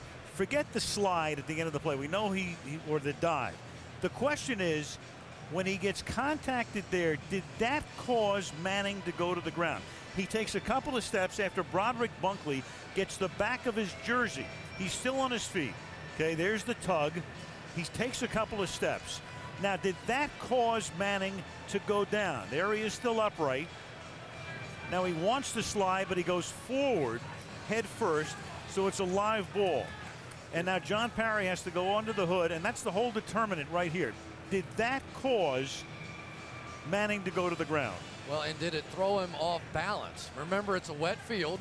Right. So this second step after this tug of the jersey, not that one, but this one, he's going to be slightly off balance. But it looked to me like he kind of slid to the ground. Right. Although it's hard to say what happened there. I mean, it's just and usually, you know, the ruling this year, they've kind of changed it. Unless it is fairly simple to say, yes, we should overturn it, they're going to leave it as is, and that's tough. Yeah, and the whole thing is, I mean, Parry's got to look at whether, in his mind, this caused Manning to go down. Clearly, it throws him off balance, but he takes a couple of more steps, and then he finally goes down. It's really close. I think if I'm under the hood, I have to say that this ends up a fumble. Because to me, it looked like he was going down because of the defender coming in to try and hit him there, Sean Jones. But that is close. I wouldn't be surprised with either call here. John Parry with the verdict. After reviewing the play has been confirmed. It will stay a fumble recovered by Philadelphia. Although the quarterback was contacted, he continued to run and then went down on his own. Therefore, 1st and 10, Philadelphia.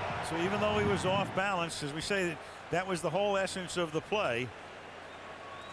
And John Parry, and I agree with you, Chris, in the sense that it's one of those things where the ruling on the field is too tough to overturn.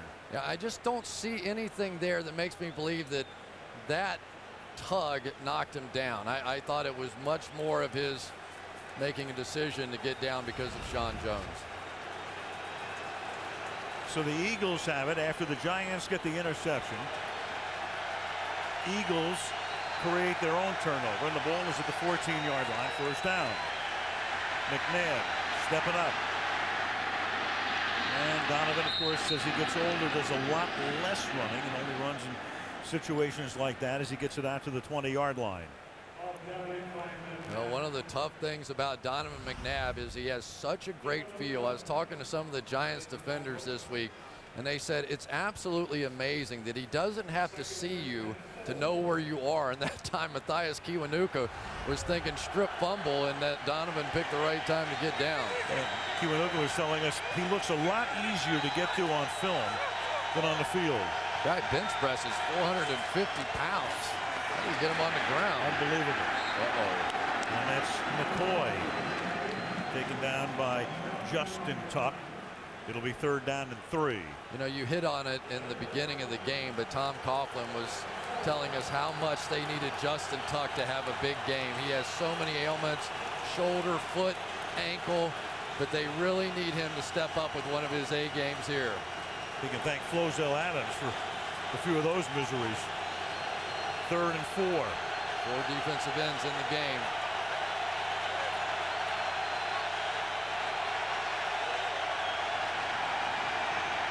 McNabb going deep, has a man and overshoots him. Reggie Brown. Reggie Brown had beaten the coverage out in front, couldn't get there. 4th down.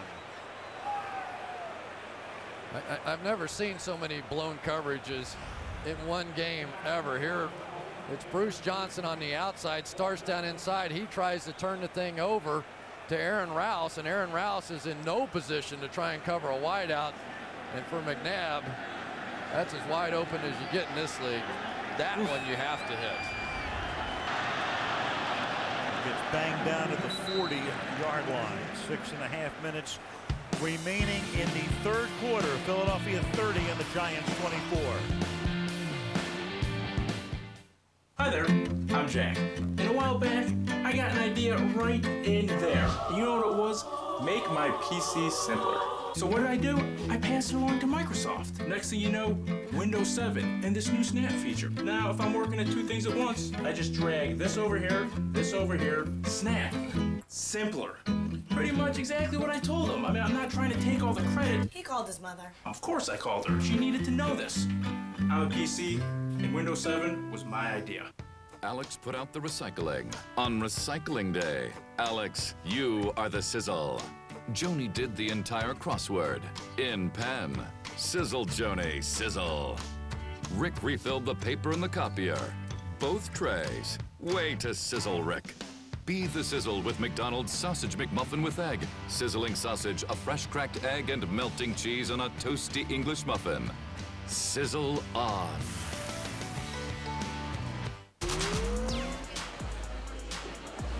The Nikon D5000. An easy-to-use DSLR with HD movie. It's perfect for low shooting and high shooting, thanks to a swivel LCD. And it has an interchangeable Nikkor lens for head-turning images. The affordable D5000.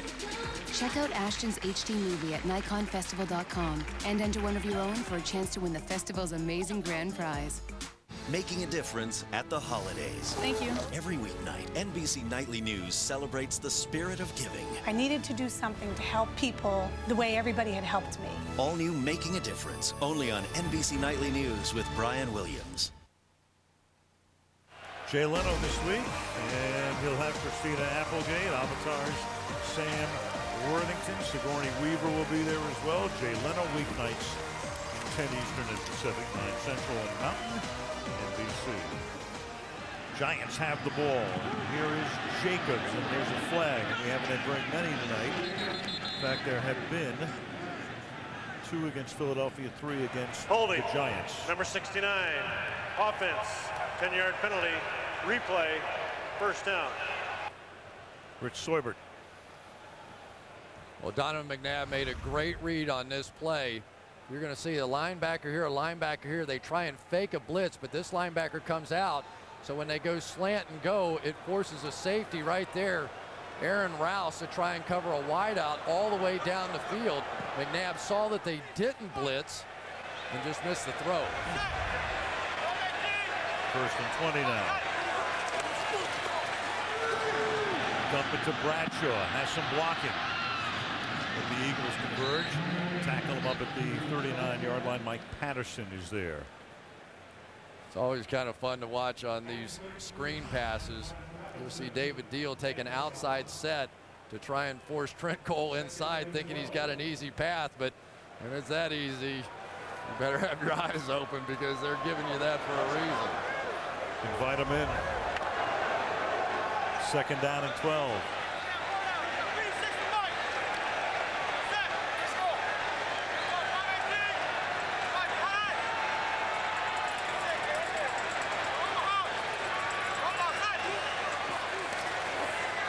Blitz coming.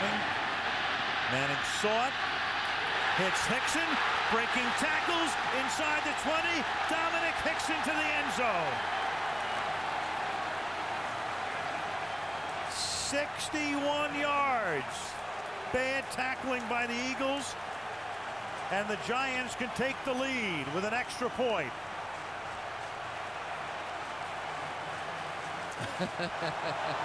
Party time.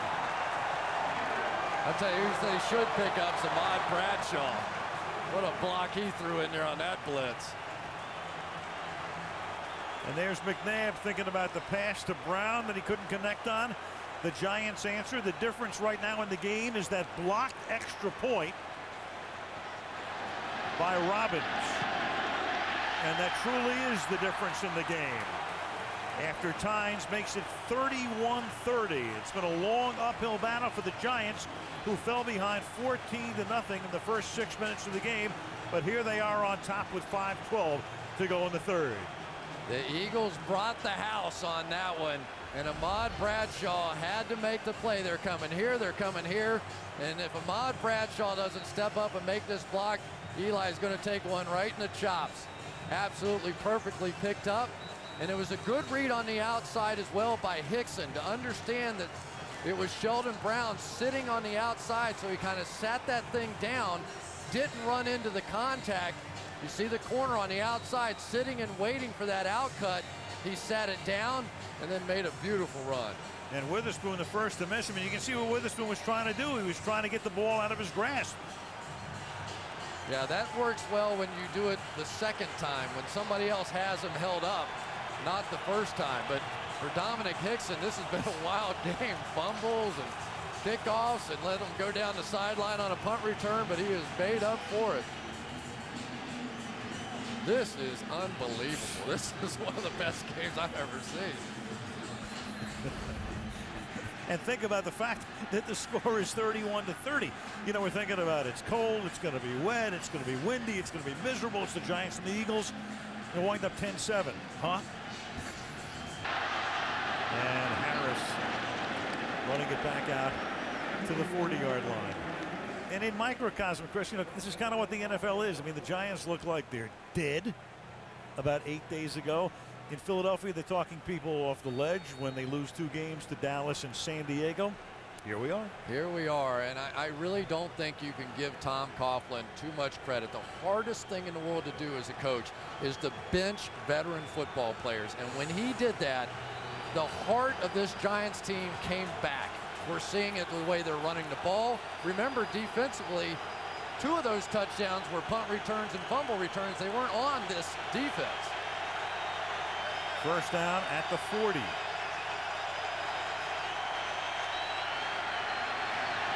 Great protection. And McNabb's going to go deep again and has a man. And it's Jackson who will backpedal into the end zone for a 60-yard touchdown. This is like a street game. Unbelievable.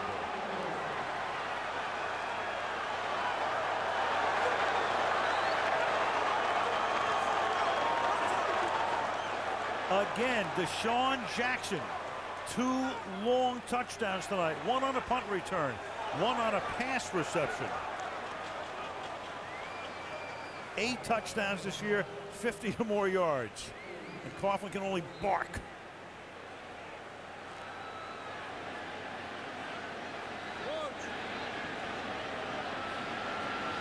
And that's major barking right there.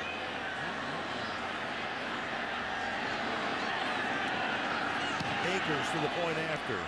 And he gets spun around and draws the flag. And that's Terrell Thomas who came in on the extra point. And he'll get the flag. Running into the kicker. 5-yard penalty will be assessed on the ensuing kickoff. Eagles strike right back and lead 37-31. Michael Johnson right here is going to react to this tight end coming up. And because of all the time, it allows Jackson to come all the way across the face of Aaron Ross. Remember, Aaron Ross is playing safety, but he is a cornerback by trade. They just put him back there because of all the injuries in the secondary. Almost caught up to that one. But Deshaun Jackson, it is hard to catch up to that young man. You can see no safety at all on that side of the field. Ross tried to cover it, but it was really all about the protection. You can't run that route unless you get this much time. That was at least 5 seconds, and nobody laid a finger on him. We talked about some of the changes up front. Chris Canty, a big game last week. Tonight, he's been a non-factor.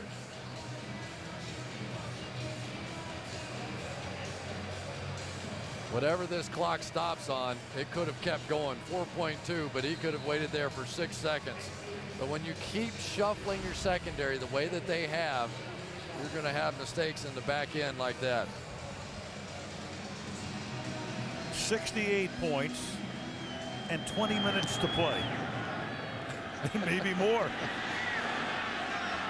Dixon, 2 yards deep. Breaks a tackle again. And takes it out to the 30-yard line. Jackson, big play, Deshaun Jackson. 2 punt returns, 85 and 72. A 67-yard rush. And then those receptions. You know you've had a big year when they have to make the numbers smaller on the bottom. Right. They could have put mine in bold-face print for my career. They're having to squeeze the size of the numbers down.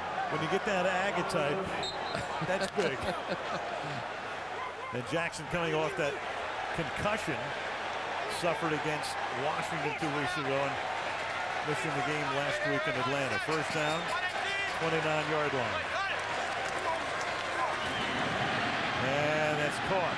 Hicks. And Hicks going the wrong way. Pulled a mini Jim Marshall. What the heck? He made a great play. He read the hot read, turned around, and then started running back towards Eli. My goodness.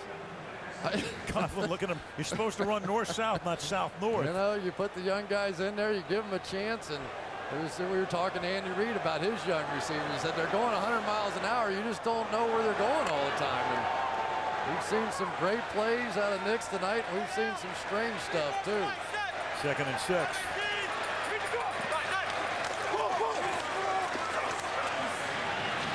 And Jacobs gets bounced back. Trotter and Michael. That graphic before, did it say that the Giants have 420 yards, something like that, and they're getting beat? Well, the Giants now have, after no gain there, 418 yards of total offense. And losing in the third quarter. In the third quarter. Which we're going to have to play in it.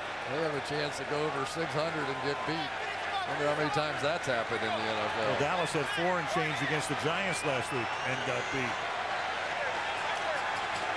3rd and 6.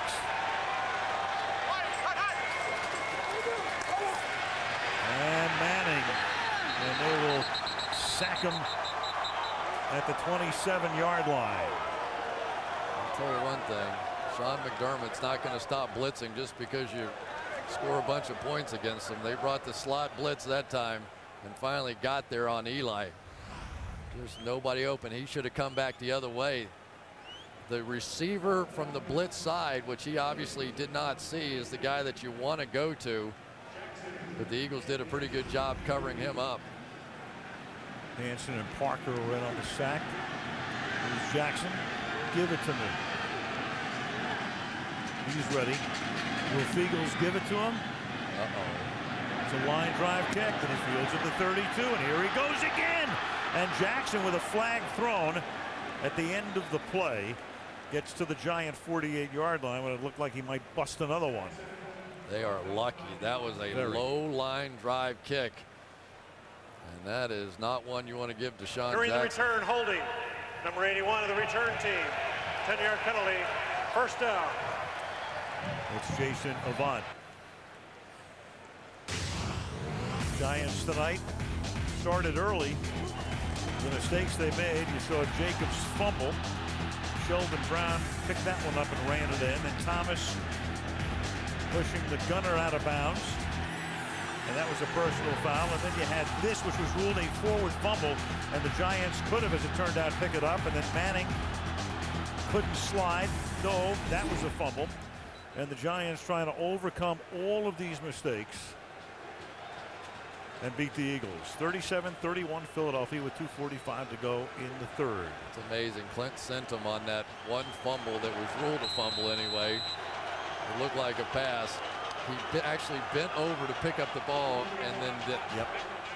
All he had to do was just pick it up and they would have had the football. Well, for all the world, it looked like an incomplete pass. Yeah, no, I hear you.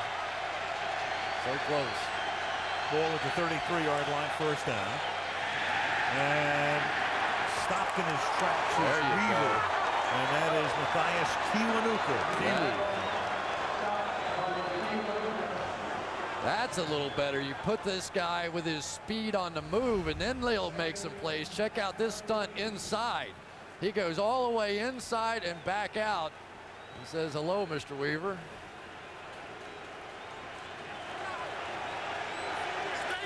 Second down and 13. 4 defensive ends back in for the pass rush.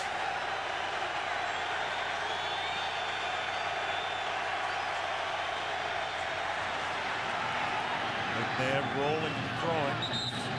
A gain up to the 36-yard line as Deshaun Jackson makes the catch. I'll tell you, I think I would begin to take a few more shots at these safeties. When you give up big plays like they did the last time, the tendency, especially for a guy that's not used to playing safety like Aaron Ross, is, well, I'm just going to be careful. I'm going to back up, not give up the big play. A lot of times you can get throws underneath them at this point in the game. 3rd and 7 from the 36.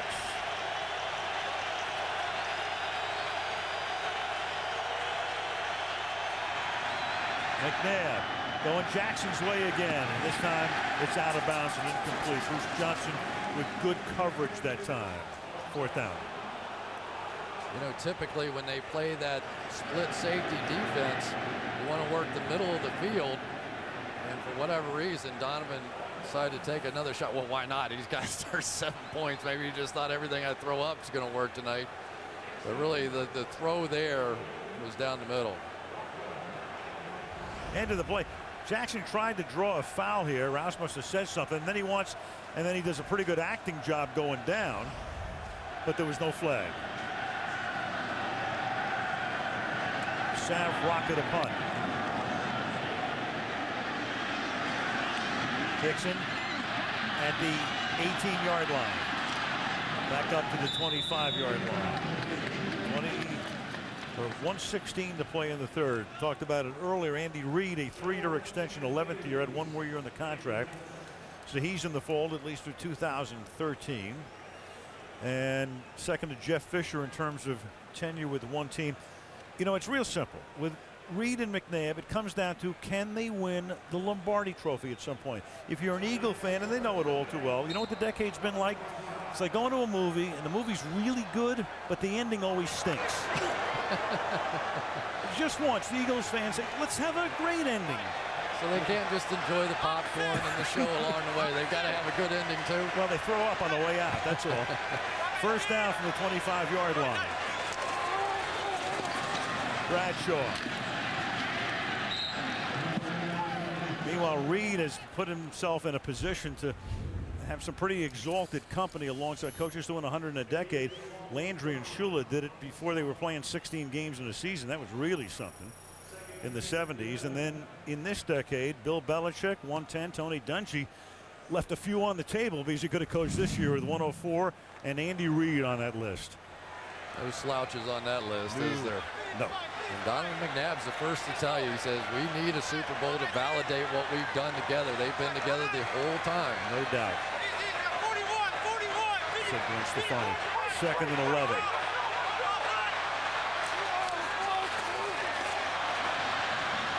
Bradshaw. And he can't go anywhere, and that's Jeremiah Trotter making the tackle.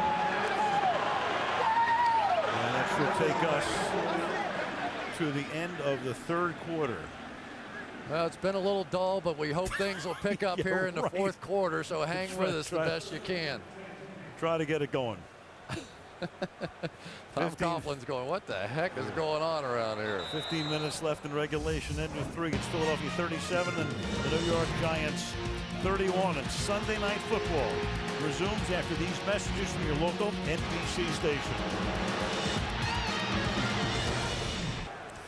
Aerial coverage tonight brought to you by Bud Light. Manhattan, Times Square, across the Hudson River. Wind picking up a little bit at the Meadowlands. Al Michaels, Chris Collinsworth, Andrea Kramer. What a game. Fourth quarter, 37-31 Philadelphia. Third down and 10. As the Giants start their fourth quarter from the 25-yard line. 4-man rush, 7 back. Pass goes to Boss. Gets the first down on a gain of 11. And a flag comes in at the end of the play. Late hit.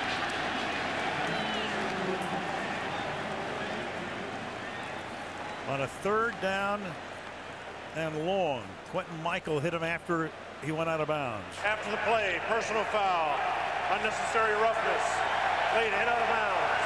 Number 27 defense, 15-yard penalty, automatic, first down.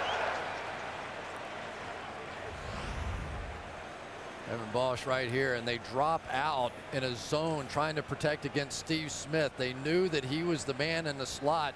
Eli made a great read that time and just dumped it out to Boss. Late hit out of bounds by Quentin Michael. Third penalty on him tonight.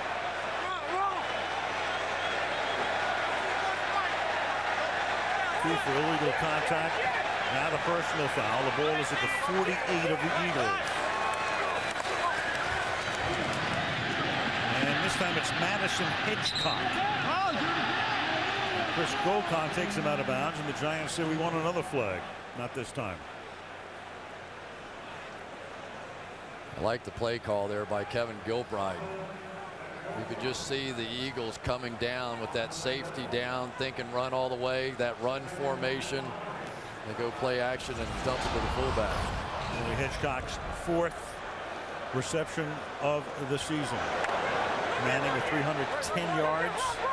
Donovan with the 2 TDs and 1 pick, only the 2nd interception he's thrown facing the Giants in the last 10 meetings.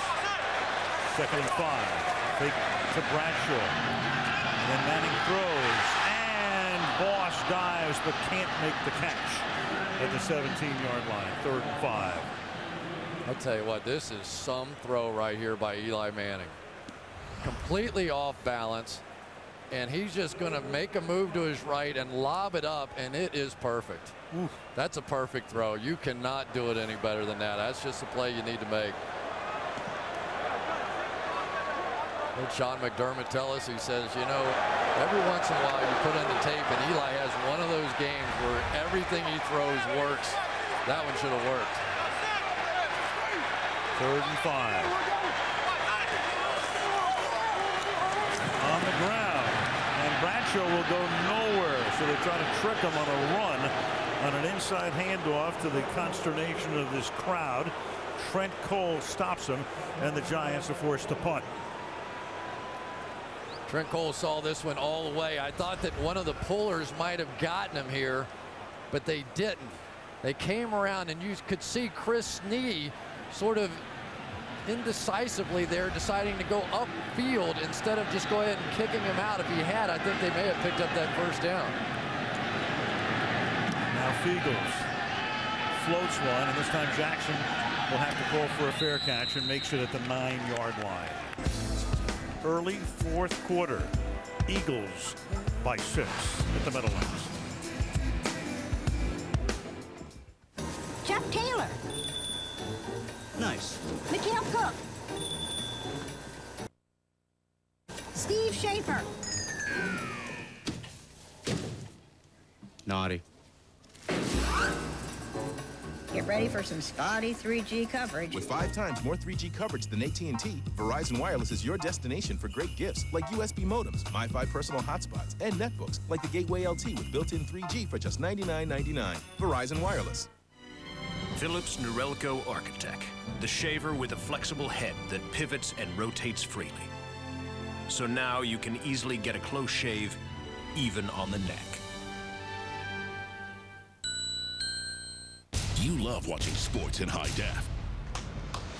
Isn't it time you watch movies the same way? Yeah, I was just thinking it. Experience Inglourious Bastards on Blu-ray high def. How fun! In the 2-disc special edition for a limited time only. This Tuesday at a great low price. I love you. I love you. I love you. I'm weak. I keep forgetting. I love you.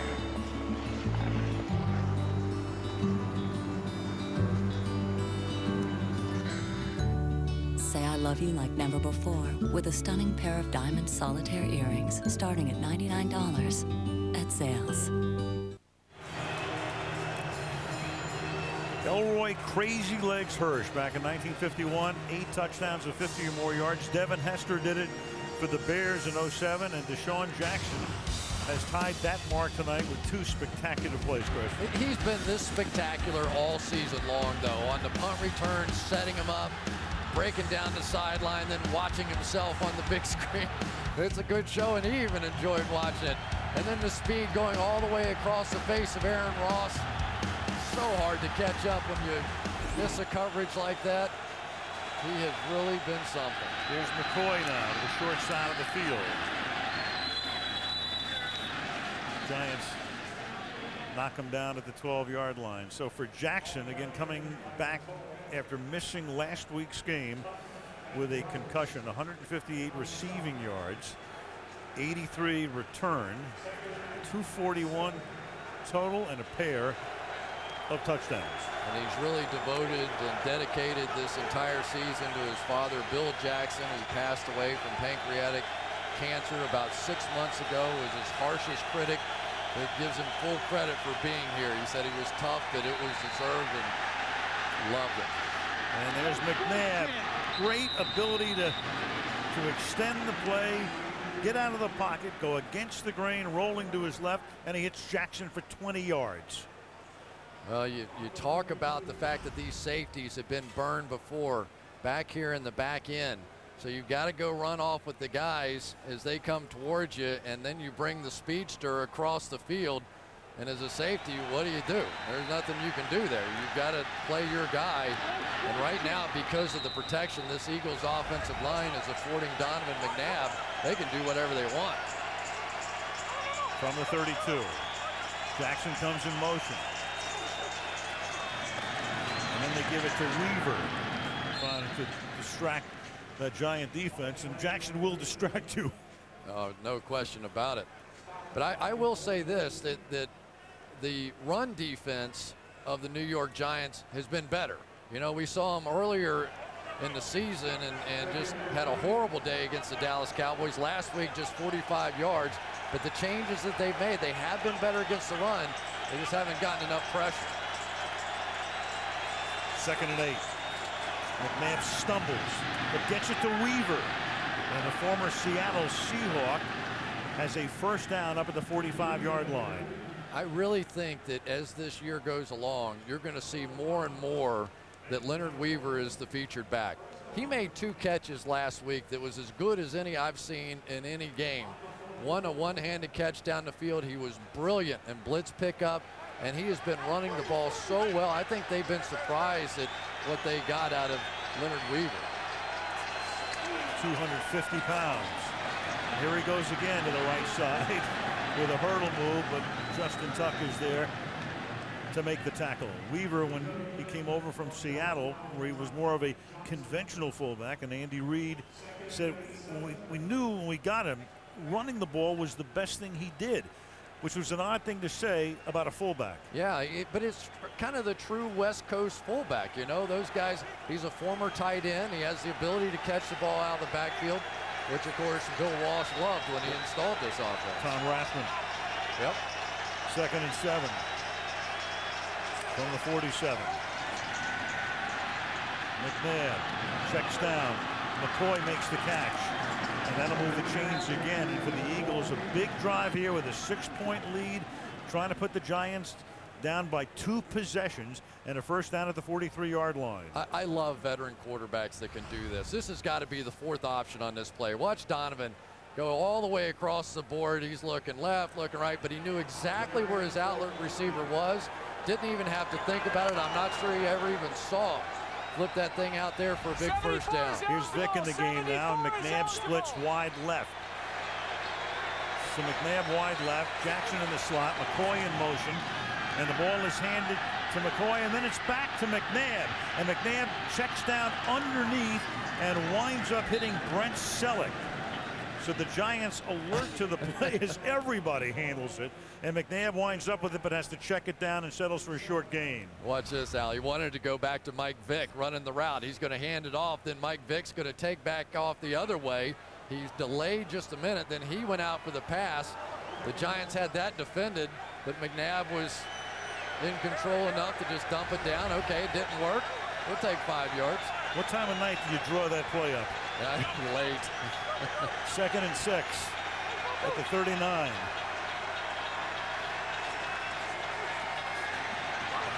And that's dropped into the arms of Weaver. And Weaver to the 31-yard line. And the Eagles, starting this drive at their own 9, have advanced 60 yards on 4 runs and 4 passes.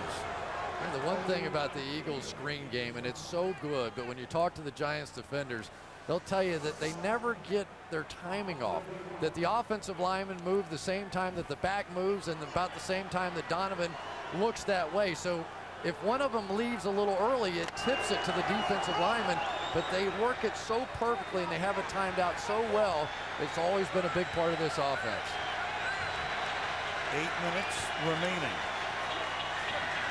Fake to Jackson on the end around, and they pass it to McCoy, and he gets taken out of bounds by Foley.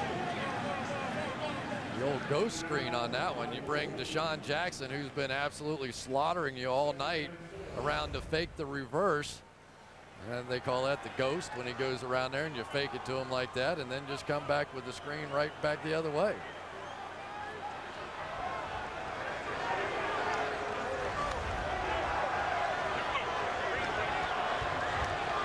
Second down, 4.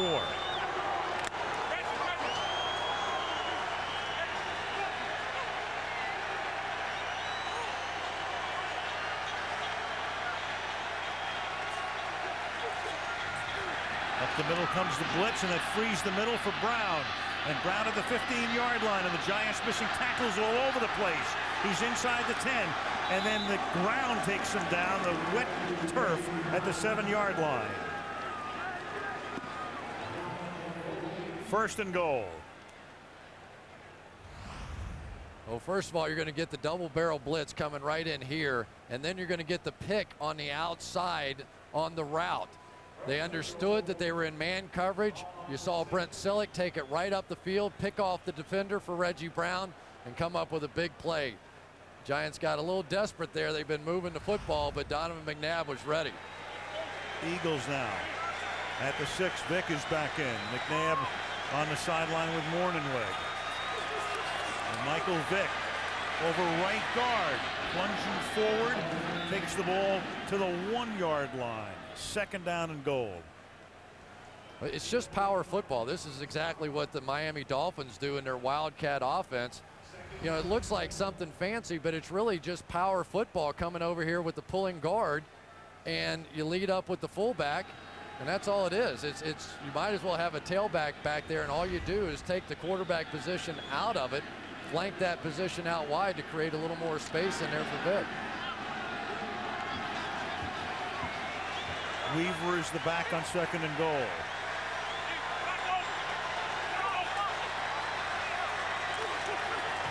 Weaver.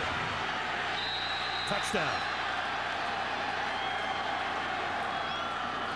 The Philadelphia Eagles go 91 yards, 7.5 minutes, and Andy Reid says go for 2.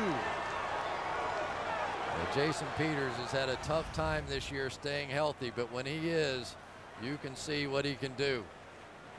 Coming out on Osi Umenyiora, who is trying to protect that outside gap. He's not wrong there. That's his gap responsibility. The inside protection just never did get there. Michael Boley couldn't get to his gap. So the Eagles with a 12-point lead, trying to make it 14, going for 2. And McNabb will throw, and that'll be caught. And getting into the end zone is Jason Avant for the conversion. So the Philadelphia Eagles, a 91-yard drive, perfect balance, 6 rushes, 6 passes, and up by 14 with 5:48 to go. I look back, good or bad, it's all an adventure no matter what you do. So the joy is getting there. Well, on the days that we help someone move from the shelter to permanent housing, those are the best days. I reached inside the window and it started right up. It made us feel like if that truck could keep going, then we could all keep going. Chevy, the most dependable, longest-lasting full-size pickups on the road. This is my truck. Chevy Silverado, America's best truck.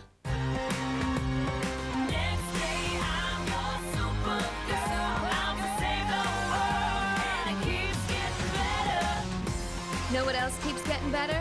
DirecTV. To supercharge your high-def TV, you gotta hook it up. So yeah, I'm out to save the world from cable.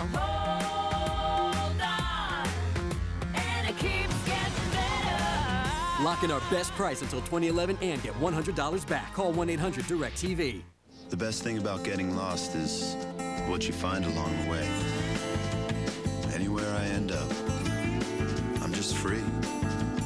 CK Free, the new fragrance for men from Calvin Klein. Get ready to extend the pain. With the Hangover unrated version, it's completely outrageous. Oh, funny. Includes 100 new photos from the missing camera. Oh, dear. The Hangover unrated. Buy it on Blu-ray and DVD. Next Sunday night, Brett Favre and the first-place Vikings march towards the playoffs as they battle the Panthers. Sunday night is football night, only on NBC. Sunday Night Football brought to you by Verizon Wireless, America's largest 3G network. By Bridgestone, the official tire of the NFL. By Phillips Norelco, Phillips Sense and Simplicity. And by Zales. In New York, that's real time.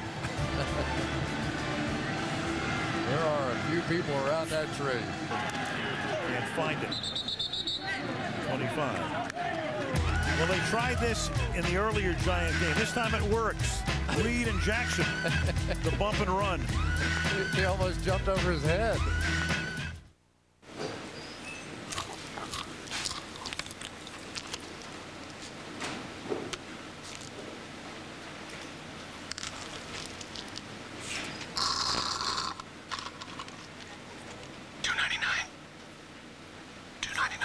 Get a real value meal for $2.99. Wendy's Crispy Chicken Deluxe with all white meat, or the Double Junior Cheeseburger Deluxe, both with fries and a drink, now for just $2.99. You know when it's real.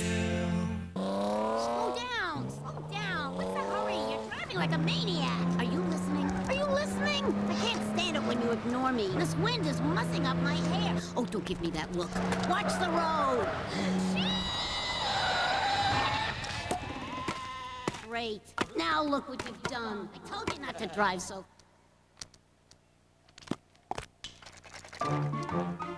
For drivers who want to get the most out of their cars, it's Bridgestone or nothing. Starting tomorrow, it's a voices-only competition. I'll spin my head right around from the That was tight. The Sing-Off, a week-long event, begins tomorrow, 8/7 Central on NBC. On February 7th, The Who takes the field for their first Super Bowl performance ever in the Bridgestone Super Bowl 44 halftime show.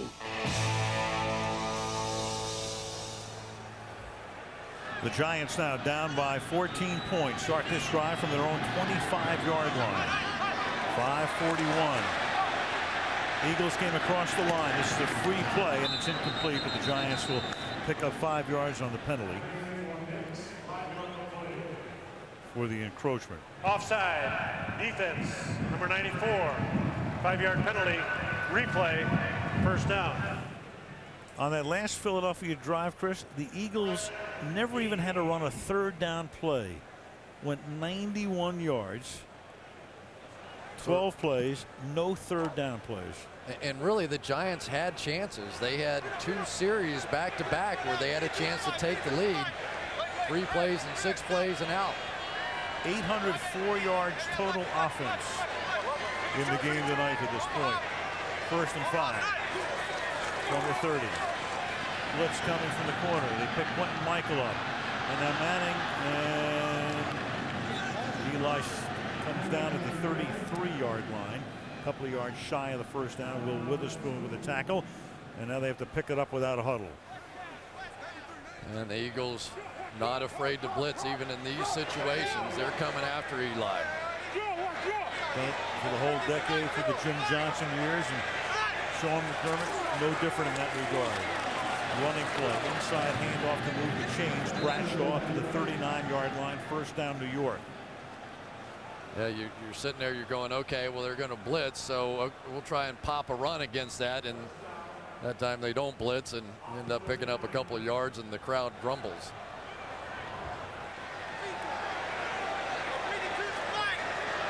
From the 39. Eli.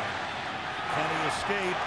And it is Bradshaw who winds up with the ball into Eagle territory and finally forced out of bounds at the 30-yard line by Sean Jones. I've seen Eli do this so many times. I think he did it last week in the game as well.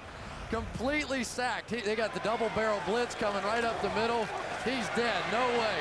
Flip a 1-yard pass off to Ahmad Bradshaw, and you're going to pick up 50. Unbelievable. Yep.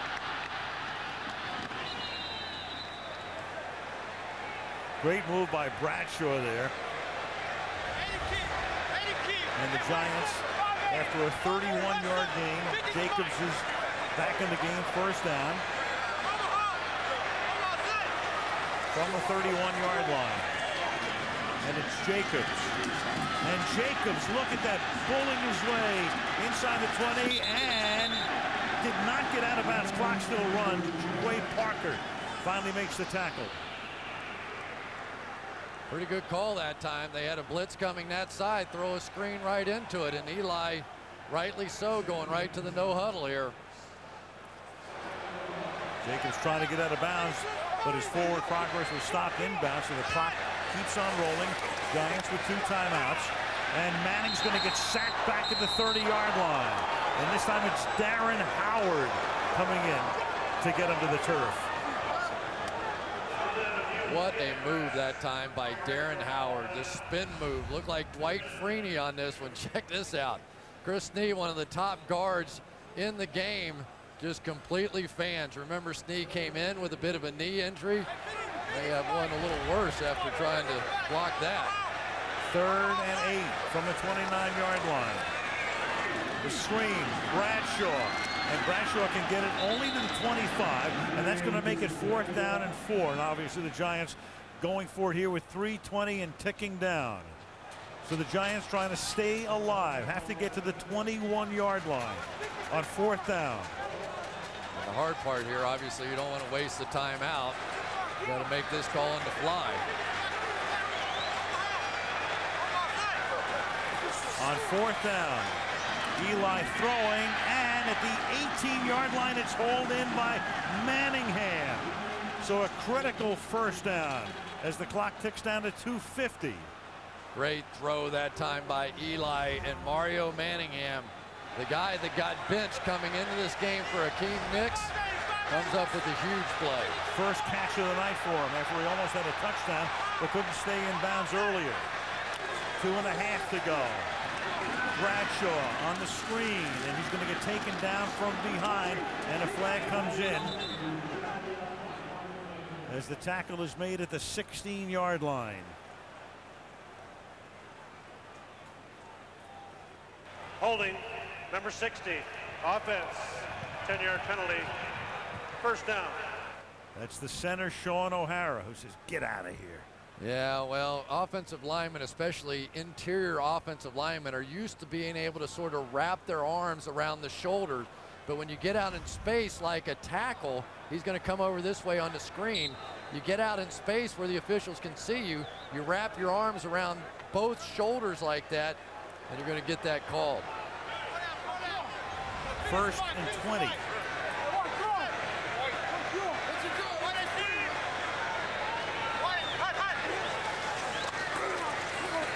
Manning to the end zone and out in front, and does he get in? Yes, touchdown from Manningham. Mario Manningham beating the coverage, getting behind the corner, 28 yards. Did he get his feet in? Did he get them in is the question. With possession. No. Ooh. Right foot down, left foot right on the edge. I don't think so. I thought it, let's see it. I thought the toe was. Yeah. Yep. And Andy Reid can challenge since we're still outside of 2 minutes. How many plays have we seen with Mario Manningham this year? Yeah. Just not being able to manipulate on that Philadelphia's sideline. challenged the previous play, completed catch and a score versus incomplete. We'll review the play. So John Parry will take a look. It will probably, as you look at it here, be overturned. Right now, Mrs. Jones is freeing herself from restrictive calling circles and switching her entire family to Sprint. That way, her daughter isn't limited to lame calling plans. Her son can talk all day long. And while on the Sprint network, if her husband pocket dials any mobile phone nationwide, Oh, this is Flavor Flav. Who's this? it's no big deal. Welcome to the Now Network. Get any mobile anytime for just $42.50 a month per person with unlimited text and data. And right now, buy a BlackBerry Curve for $49.99 and get a second one free. Sprint, the Now Network. 100% pure beef times 2. Chopped onions, pickles, American cheese. The McDonald's McDouble.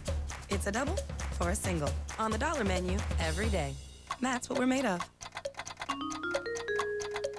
You know, truck guys, I like to get the job done right. Measure twice, cut once, I always say. Let me give you a hand there. Thanks. Did you know the Silverado XFE has an EPA estimated 22 highway? How about your F-150? Less. And this Silverado has 315 horsepower. Yours? Less. Silverado's powertrain is backed for 5 years or 100,000 miles. Yours? 40,000 miles less. Don't blame the carpenter. Blame the tool. Chevy Silverado, America's best truck. Right now at Men's Warehouse, you'll find big and tall suits at our lowest prices of the season. And when you buy any big and tall suit, you'll get a second one for only $100. You're gonna like the way you look. I guarantee it. Secret hideaway? Check. Kung Fu? Check. Zipline? Check. Nunchuck? Check. Chuck? Check. His upgrade is complete, and it's no more Mr. Nice Spy. Let's do this. The new season of Chuck, coming to Mondays this January on NBC. Mario Manningham on the bench with the look of a guy who knows that this is going to get overturned. Not by much, but just enough, because the toe, as you can see, will come down on the white. Possession there, 1 foot in, and just by that much. And Al, you have to give Manningham credit for getting open in a clutch situation and making a play, but he needs help. He needs an intervention on this route running. And Tom Coughlin, a former receiver in college, is probably going to be the one to give it to him. The player with possession only got 1 foot inbounds. The second foot was in the white. Therefore, it's an incomplete pass. Philadelphia is not charged with a team timeout. However, that is their second challenge. Therefore, they have no challenges remaining. Second down. No challenges remaining, but only 21 seconds before he could challenge anything anyway, because then you go to a booth review. And instead of a touchdown, it will now be 2nd down and 20 at the 28. Watch Manningham. He's going to get right by Sheldon Brown, but he just continues to go to the outside. He's got him beat clearly, but you've got to try, and when a guy has that sort of technique, force him back to the inside so you have plenty of room to fade to the outside to make the catch. That should have been a no-brainer touchdown. It's a technique thing that he's been doing not only all night tonight, but also doing earlier this season as well. There are 2 touchdowns that should have been for Mario Manningham. You know, Billy White Shoes Johnson might have gotten away with that. Yeah, those Dorothy slippers didn't help there. You're right.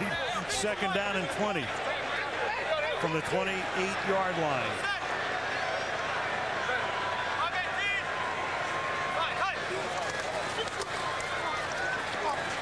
And Manning to the outside this time. And Manningham will make that catch. And it is Sheldon Brown. The clock is still running because this time, I mean, of all things, he's out of bounds twice and then he can't get out of bounds. And really, the Eagles bench, I think, got him to change that call, and it was done correctly. Takes us to the 2-minute warning. So now he's making sure to stay inbounds. And instead of stopping the clock, we're down to 2 minutes to go and a 3rd and 11 when we come back.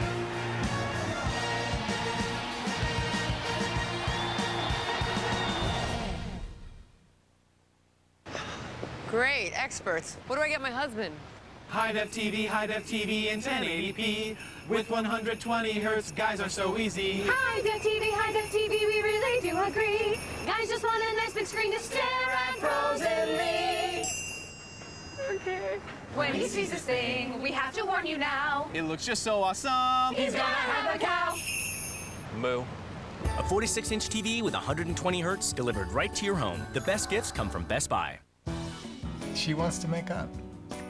We decided to turn in early. We just know. Finding the moment that's right for you both can take some time. That's why Cialis gives men with erectile dysfunction options. 36-hour Cialis or Cialis for daily use. Cialis for daily use is a clinically proven low-dose tablet you take every day, so you can be ready anytime the moment is right. Tell your doctor about your medical condition and all medications, and ask if you're healthy enough for sexual activity. Don't take Cialis if you take nitrates for chest pain, as this may cause an unsafe drop in blood pressure. Don't drink alcohol in excess with Cialis. Side effects may include headache, upset stomach, delayed backache, or muscle ache. To avoid long-term injury, seek immediate medical help for an erection lasting more than 4 hours. If you have any sudden decrease or loss in hearing or vision, stop taking Cialis and call your doctor right away. Cialis for daily use or 36-hour Cialis. Ask your doctor if Cialis is right for you, so when the moment is right, you can be ready. Escape to Monday Night, Jaws. NFC West rivals battle by the Bay. Larry Fitzgerald and the Cards take on Singletary's Niners in a crucial division clash. ESPN Monday Night Football. Cardinals 49ers tomorrow at 8:30. 2 minutes remaining in the 4th quarter. It's 3rd down and 11 for New York at the Philadelphia 19-yard line. Seen every emotion on McNabb's face tonight.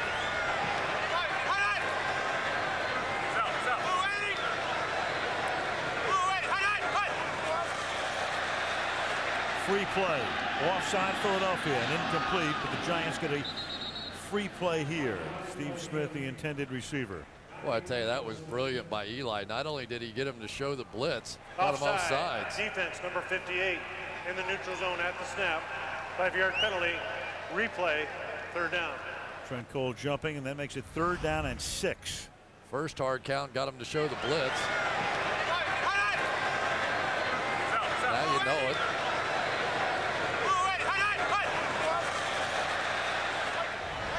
Pretty good stuff by Eli. 3rd and 6. And Manning over the middle. And that will make it a 1st down and goal as Steve Smith corrals it at the 4-yard line. 7 catches for him tonight. Giants with 501 yards of total offense. And now make it 5:05 on the touchdown to Kevin Boss. So the Giants denied a touchdown on the challenge with Manningham out of bounds. Get one anyway, but it cost them some time, and there are 91 seconds to play. They pay so much attention to Steve Smith coming in there off the slot. They completely leave Kevin Boss all by himself. Steve Smith in just outside there in the slot, and 2 guys jump him and nobody jumps Kevin Boss. Tynes with the extra point. Eli tying his career high for passing yards, 384. Same figure he rung up against Atlanta last month. The Tonight Show this week. Wanda Sykes will be there. The office is John Krasinski. Jimmy Fallon will have Kate Hudson and Jude Law. Late night this week on NBC. Columbus Circle, Manhattan. Post-game show coming up right after the game. Bob and Tony. The Wendy's post-game report. Andrea will have an interview. Chris and I will have the final word, as if we hadn't had enough words to this point tonight, right? Yeah, you never know. We may get a little overtime. There's no reason for this to end. This has been fun. Got to go onside kick, I think, here. You have 2 timeouts left. It's conceivable you could kick it deep, but I think the percentage play here is onside. Absolutely. You have to. Because your defense hasn't done, your defense can't stop them. Right. You know, there is a possibility of some pooch kicks here, though. You get the hands team and you get 10 guys up around that 40-yard line. You could try and drop it in over their heads and hope for some wild scramble of a loose ball. Deshaun Jackson about back on the 30-yard line or so. There is some space.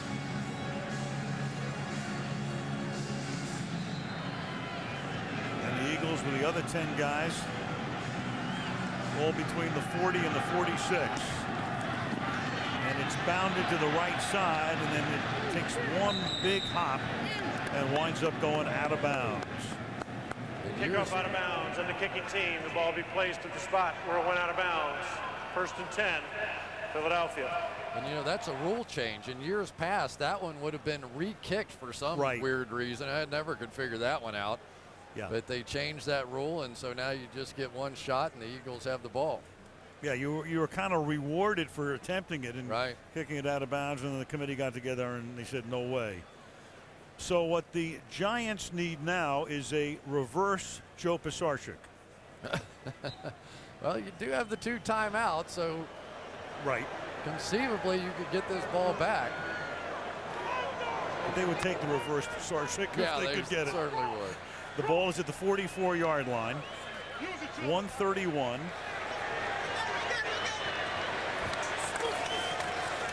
And they give the ball to McCoy, and the Giants will take an immediate timeout. As that play takes only 4 seconds. And of course, we were talking about one of the great moments in Eagle history and one of the infamous moments in Giants history. The Giants trying to run the clock out, and then Herman Edwards winds up going to the end zone, and that propelled the Eagles to their first playoff appearance. At the end of that season, they wound up in postseason for the first time in 18 years. And the Giants were a horrible team at that point, and became even more horrible. Yeah, you get bonus points, though, if you can name the fullback on that play. Larry Zonk. Oh, yeah, right. 2nd and 9. The ball is at the 43. And McCoy, and the Giants will spend their final timeout as the Eagles will come up to the line next with a 3rd down and 9.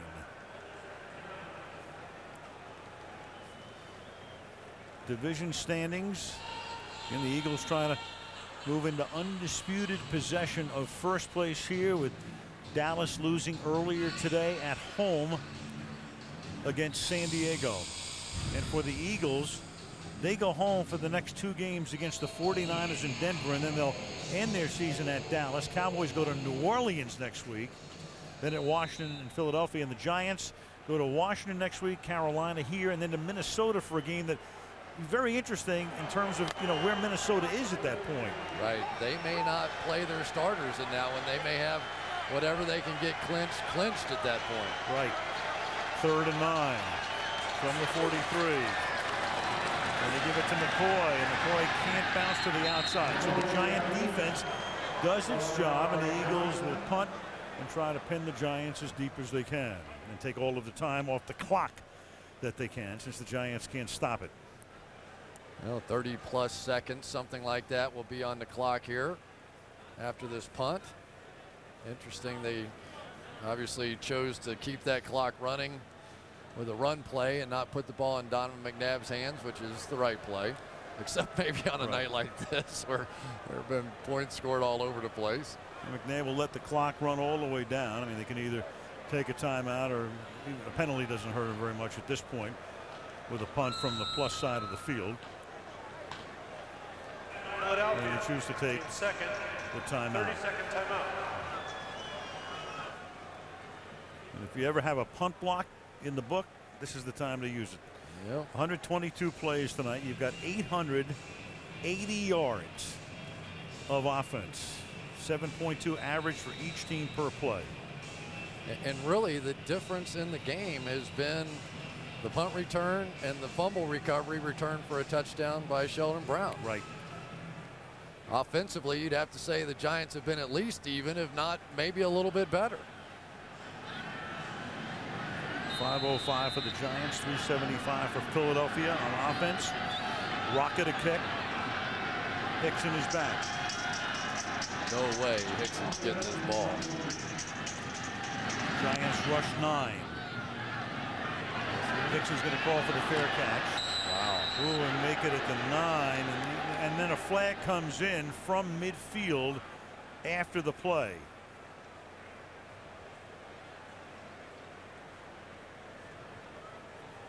After the play, personal foul, unnecessary roughness. Number 41, correction of the receiving team. That penalty will be enforced half the distance. 1st and 10. C.C. Brown. That'll cost them 4.5 more yards, half the distance, and will make the Giants have to go 95 yards in 28 seconds.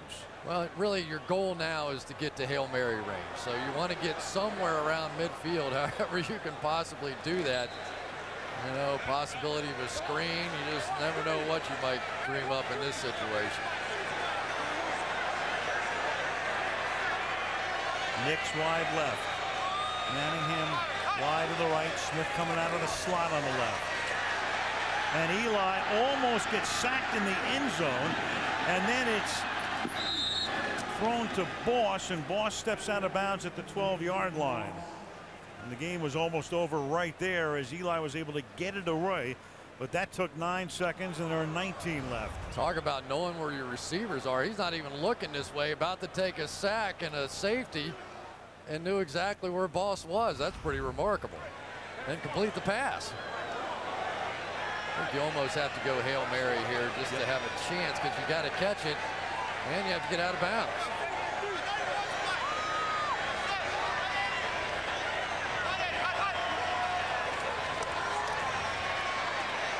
Manning stepping up, chase, and then loses the ball, and that's going to be ruled as a fumble, and that will write a finish to this one. Joselio Hansen winds up with the football, and Darren Howard is able to claw it out.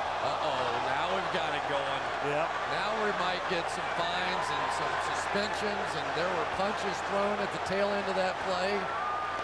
And for the Philadelphia Eagles, you have this huge win. You don't need that.